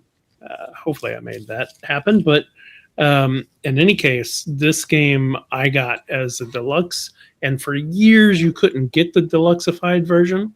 As long as TMG was in business, you couldn't do it because they promised on that campaign that they were only going to do it on that Kickstarter. So for a long time, I got to rub the. Good on them for honoring that commitment. I think that Yeah. if you're going to make that pledge, and I'm not saying that every company should, but if you're going to say this is a Kickstarter exclusive, there's nothing worse than seeing that shit on Mini Market, like a month after you get your copy of the game. You're like, what the hell? Yeah, I think it was at least, I want to say 3 or 4 years. I think they were near the end, if not had just ended the business before I saw, you can now upgrade your old version into the deluxe fight, right? And that's more than enough time for me to gloat about my deluxe fight bits to everybody. So when you say you were trying to design a better game than your favorite game, you meant Oregon Trail, the card game, right? You've succeeded. You've succeeded. Woo! No dysentery. Yeah, that's right. You did not die of dysentery. Yeah, Orleans. It's such a clean and crisp game the way it plays. It is very easy to teach.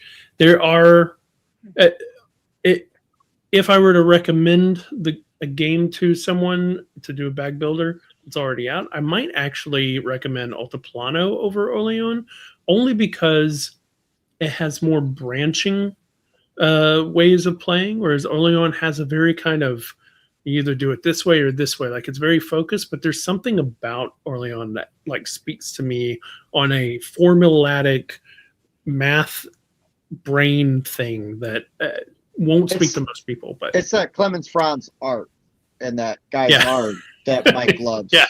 That good Euro art in there. Yeah. I'm sure this one's going to come out within a year or so as like brand new art and all that kinds of stuff, right? Like they've been doing with all the other stuff.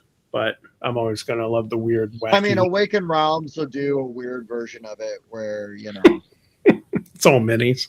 Yeah, it's all minis. You're drawing minis out of You're drawing minis out of a giant Santa bag. Yeah. That's right. Yeah. Don't worry, it'll have a flat bottom for Mike, but better. I'm gonna set all these on the table. But yes, it is a Santa-sized sack that you need to get. So that's my number one.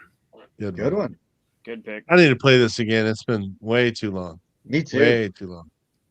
We play that. Yeah. It seems like we play that every year now. We play that once a year. We played at least the last 3. I've brought the past few meetups I've been to and conventions, but it hasn't gotten played. Yeah, that's a good one. Good pick. Great game. All right.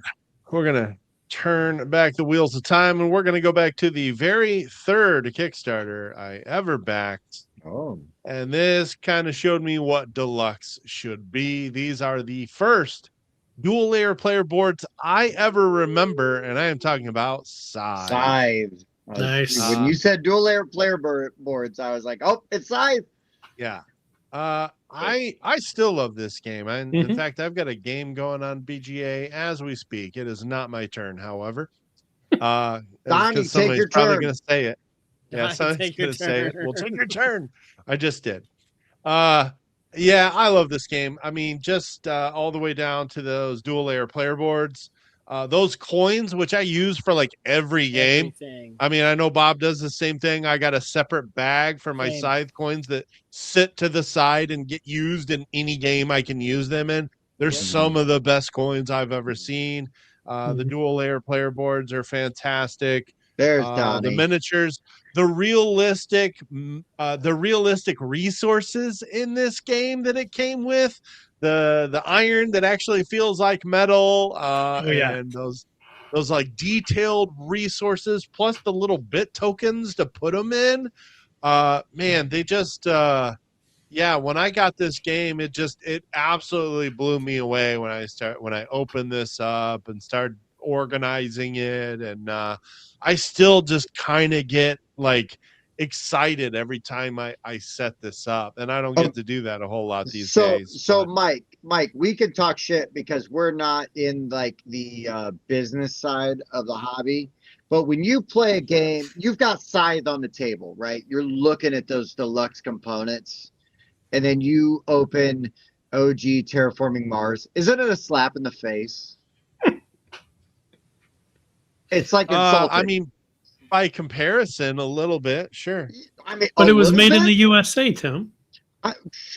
Great. Love that for you. Good job. Good job. Yeah, Thank it you was- for proving the point of why we have Yeah. to pay to ship stuff over. Yeah, we didn't realize at the time that when Terraforming Mars got popular, it was a glimpse into the future. We were terraforming Earth with data centers, and that's why we had all the Hey. AI art on the. Hmm. Yeah, so Ooh.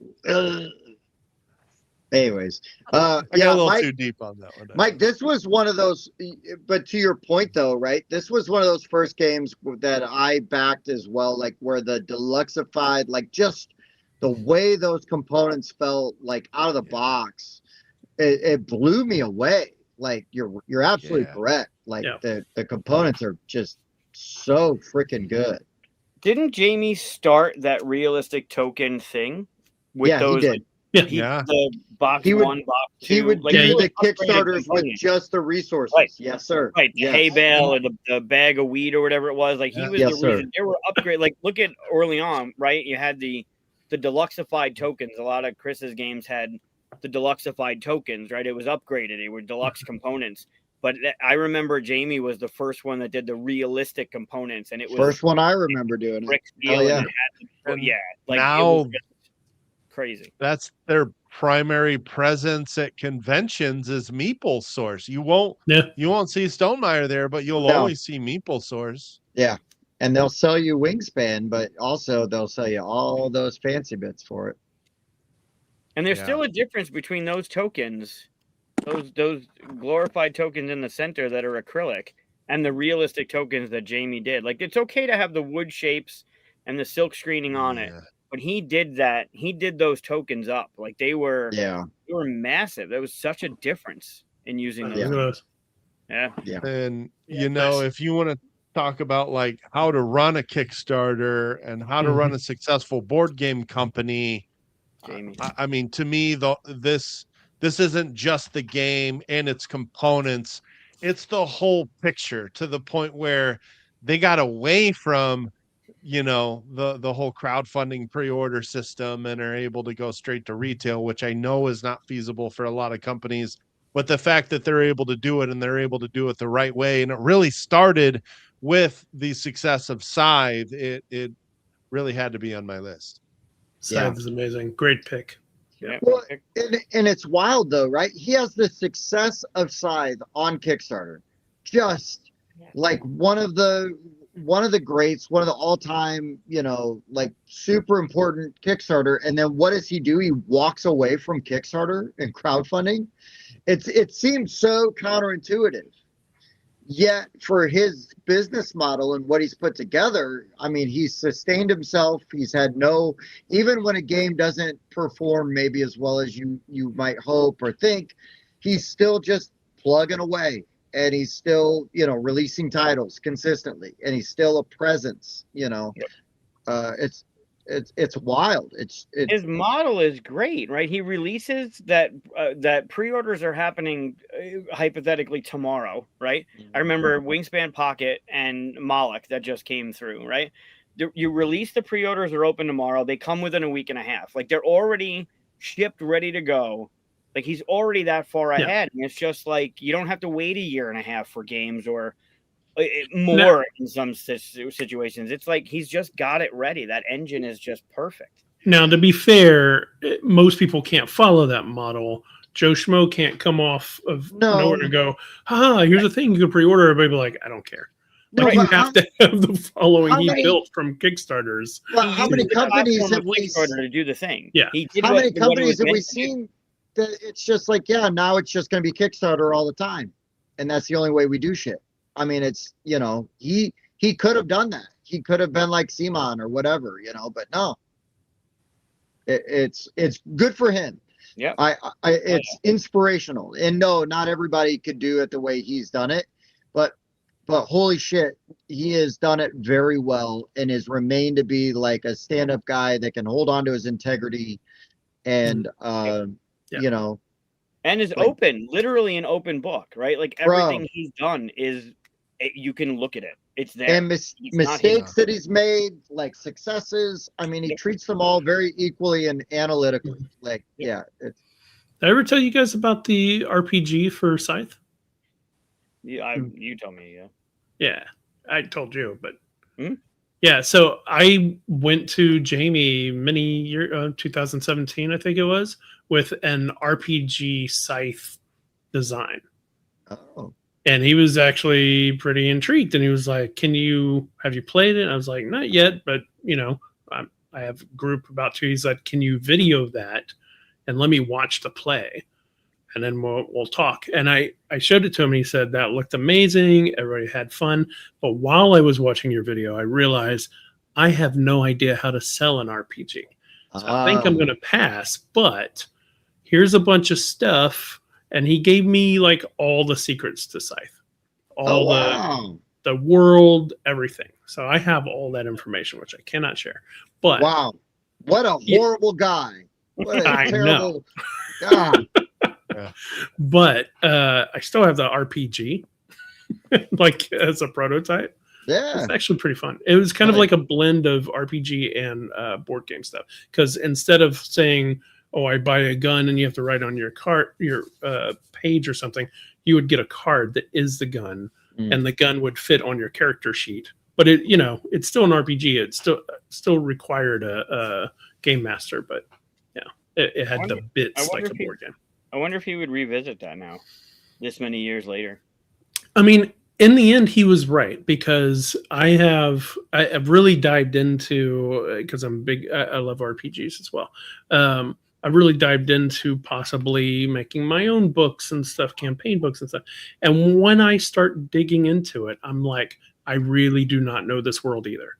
And I totally he was really smart for just seeing that immediately, going, I don't know this industry, and I don't want to dive into it because it wasn't his thing, right? Again, another smart and a bold thing for him to go, I see something really good. And of course, he would have sold the hell out of a RPG Scythe related, right? Especially in 2017. Yeah. And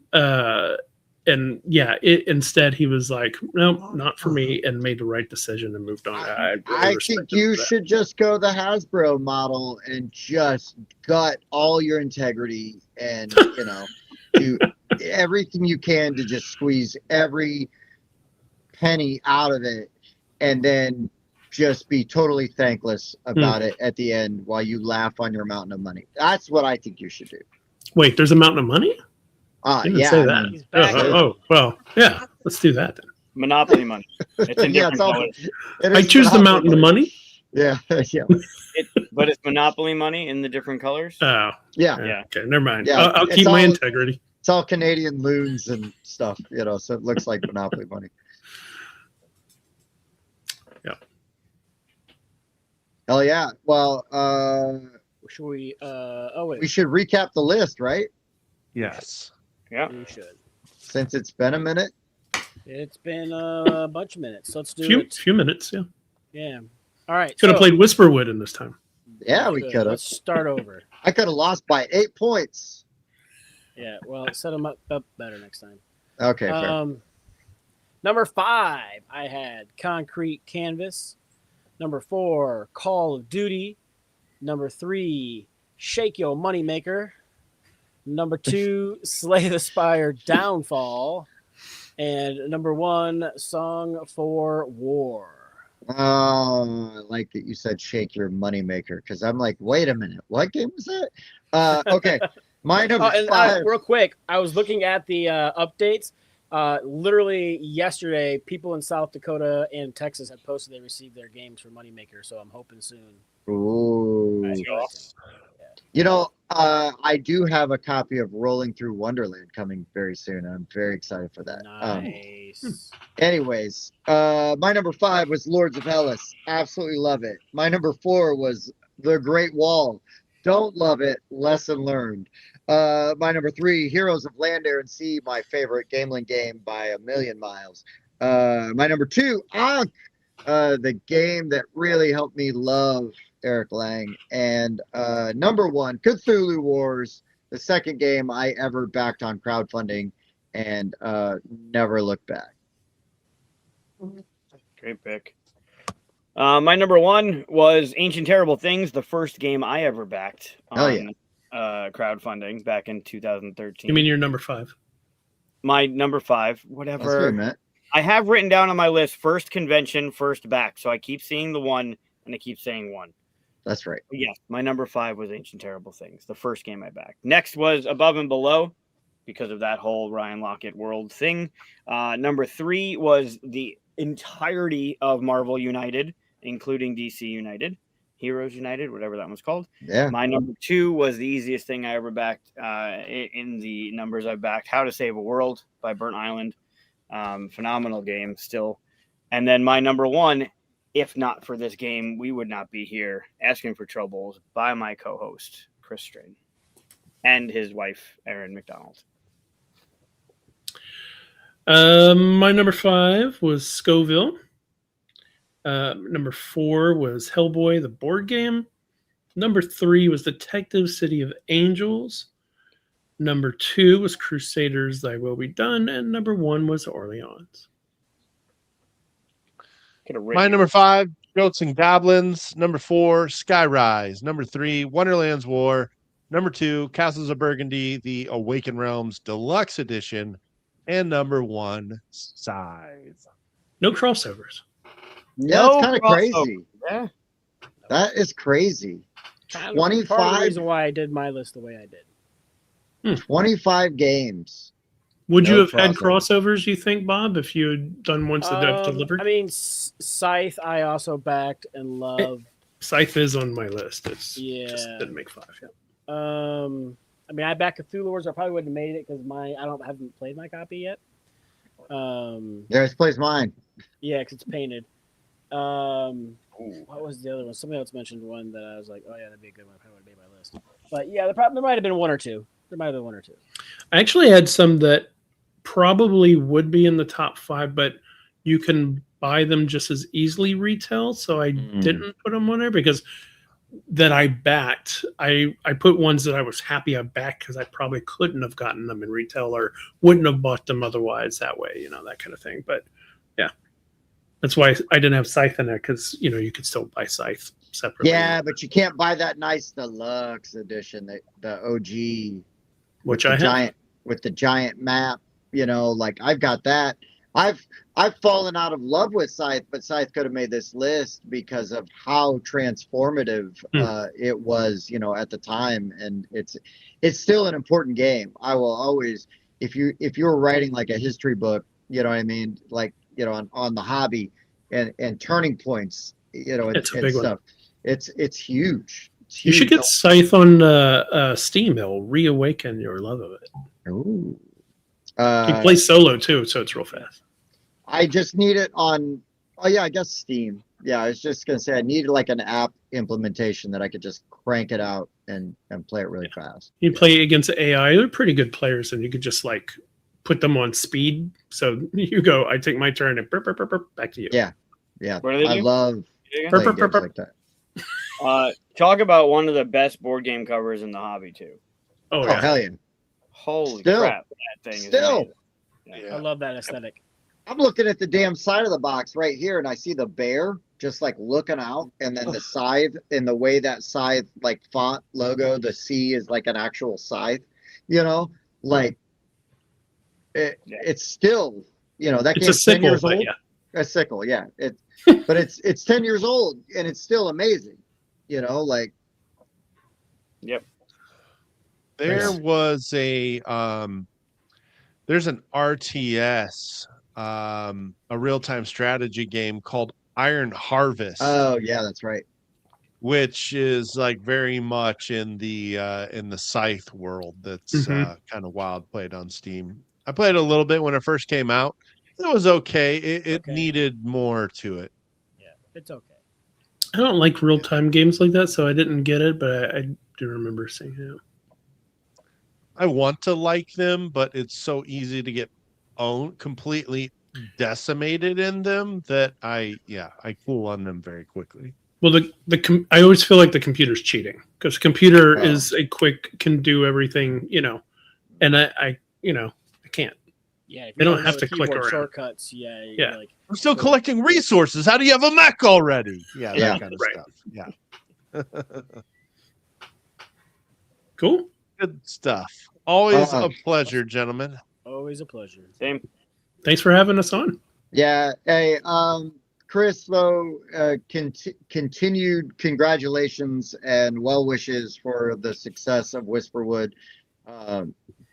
We did all get to play it and enjoy it and experience it at Origins. And then I got to meet Brad, and I just it's also one of those things where, we have the benefit of the hobby of getting to know people and stuff, and getting to enjoy their company, and you become more invested because you're rooting for the, the personal stories behind it and involved. And so it's just always great to see these successes. So, congratulations. Looks like it's going to be going very well. As much as people may not listen, if enough people back Whisperwood and Chris gets paid enough money, he may reform Aqua and go on tour again. So everybody should do this right now. Yeah. If you, I will will grow the if you hair. hit $1 million, will you do it? Are we gonna break that news now? Is that gonna be recorded? We'll see how much we make. Yeah. Oh shit. There we go. We like to take credit for every pledge that comes through while our guest is on the Whiskey Wednesday live stream.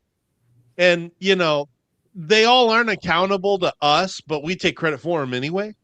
Yeah. So I just want to point out that you've raised $4,000 since you've been on the show. This was at 309. This is the largest Board Game Rundown bump ever. Yes, Mike. Nice. You're right. And it's all us. Yep. Has nothing to do with their amazing marketing campaign or the fact that this game has tons of appeal outside of our very niche yet popular channel. I tried to find a picture of you guys playing Whisperwood at Origins. Oh, right on. But I came across that, so I figured I'd share that one. That's a great picture. Yeah, hell yeah. Nice. That's a good friend. Hell yeah. And look, Tim is really short next to Mike on that one too. What's going on there? You're welcome. He's like next to Mike and Eric. It's like, what are you doing, Tim? You're just I wanted to be taller than Eric, so I stood on a chair. That's what it takes. And you still need Eric to crouch down. That's true. It was cold up there. No, I'm so glad that we get to call you guys friends. It's awesome that you come on and do this with us. All jokes and bullshit aside, just thank you so much. Y'all are the best, and it's always a great time hanging out with you guys. Yeah, it's sad we don't get to do it that much because we're all over. You guys get to do it, but collectively, like Chris and I and you guys, we're not right around the corner from each other, so we'd be in trouble. This is the universe protecting us from ourselves. We'd be in trouble if we lived too close to each other. We all lived in the same cul-de-sac. We'd be screwed. I mean, that's retirement goals, right? You just get that's right. You buy the cul-de-sac and you just live. Yeah, that's right. Yeah, no, it's awesome. Sentiments are the same on this side of the screen, man. Yep. Yeah. You guys fucking rock. You're great to hang out with, and it's always a good time. Rice and Bobby, you guys got anything to add, or you want to say or do before we get out this piece? I think I'm good. I will just add, I am legitimately incredibly excited for Whisperwood. I love bag builders. Wonderland's War is one of my all-time favorite games. I've also enjoyed Orleans and Altiplano for years. I also know this phrase that has something to do with like crying wolf, and if you do it too many times, people start to like ignore you. So I don't pander a whole lot, but I am super fucking excited for Whisperwood. I can't wait for more people to play it. Mike voted with his honestly think dollars. there's this could legitimately come one of my favorite games. I was blown away by playing the game at Origins. I will stop there. I'm keep seriously going. blown away by it. Keep going. I couldn't back it fast enough on Tuesday. So Mike votes with can't his wait. dollars. That's not bullshit. Mike is a Yeah. cheap. I've only cheap, backed cheap 60 bastard. games in 12 Yeah. years. And So only that's 3 of them gotta have say yet to be something. opened. Yeah, there's some of that. Yeah. there's some Oh of shit! that. This one's not open. So Oh, that's good. That was good, Bob. Good job. Top 5 games you haven't opened yet. That's right. Yeah. Top 5. Oh shit! Only 5. Only 5. Does Anyways, it count if yours is still sealed, but you played somebody else's? if you've played it, I think it doesn't count. I think I mean, it's got to be You haven't one. played it yet. Yeah, Okay. the actual version, right? Like playing a Okay. prototype doesn't count. It's got to be That's the different. actual version. I mean, I've cracked the seal on my Cthulhu Wars, but it's the only reason I did is so that Pete could do that insert for me. And Oh, it right. hasn't been played yet. I think if you played someone else's finished product, that's fine. It still wait a counts. That minute. That Yeah. wouldn't make it. Definitely Or yeah. played So Doesn't make your list. was Wonderland's War not supposed to make my list since I only played first edition and Bob's copy and still haven't played my second edition? I mean, Bob hasn't played any of his final Yeah. edition. So. Yeah, so I think you're fine Yeah, I've played my Wonderland Sure. War. Mike's played it. No, I mean No. on your list, on your yeah. list. Oh, no, I've played all of them. but not Except the final technic- edition. Not the Except- final edition. Well, Yeah.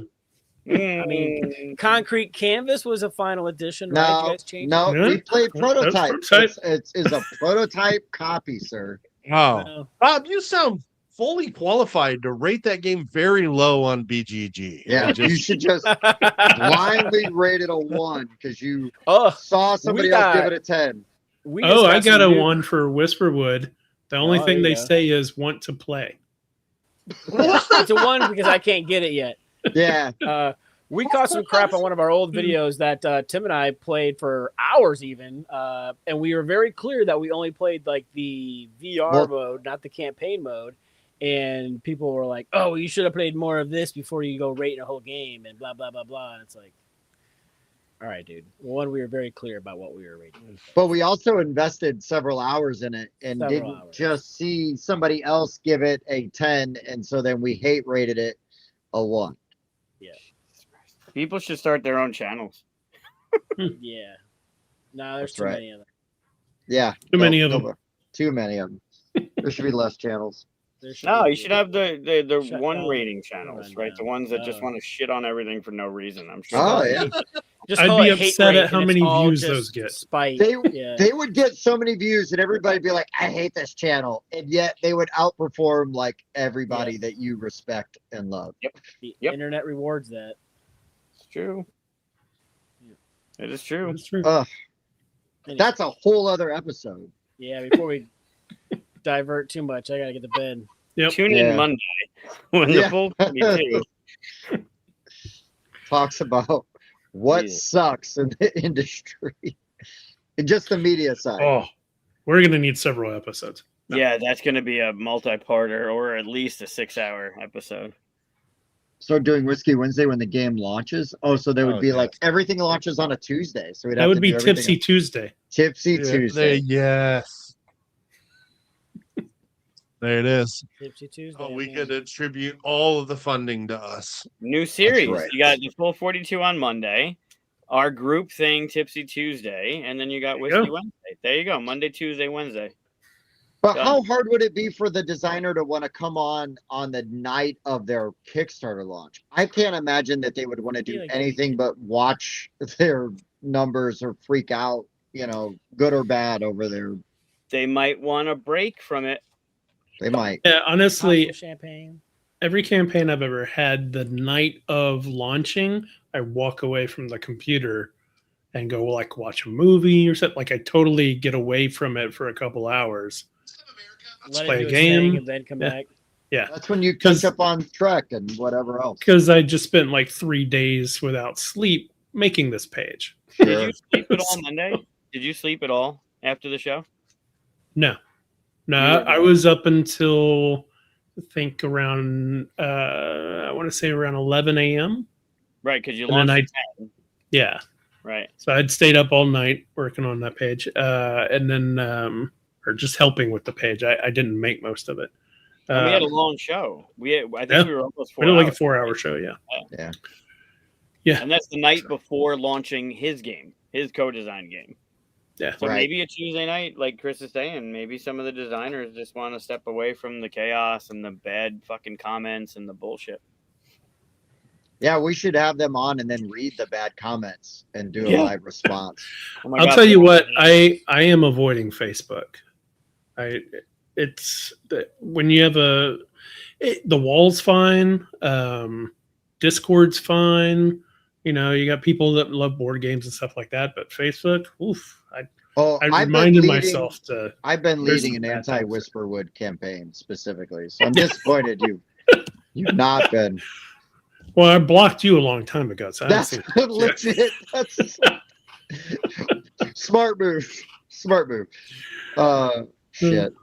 Well, anyways, man, congratulations. Cannot wait to see how far this goes. And to quote one of the greatest TV show theme songs of all time, thank you for being a friend. And for the board game rundown, I've been Tim.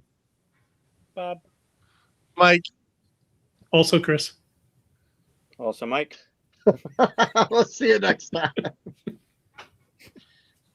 Do you like to party? I do like to party. I also like to party. I like to party. A 7.3. This is a great party. Repeating. We should party more often. I do like to party. Okay. I also like to party. I also like to party. I like to party. I like to party. We should party more often. Okay. This is a great party. Okay.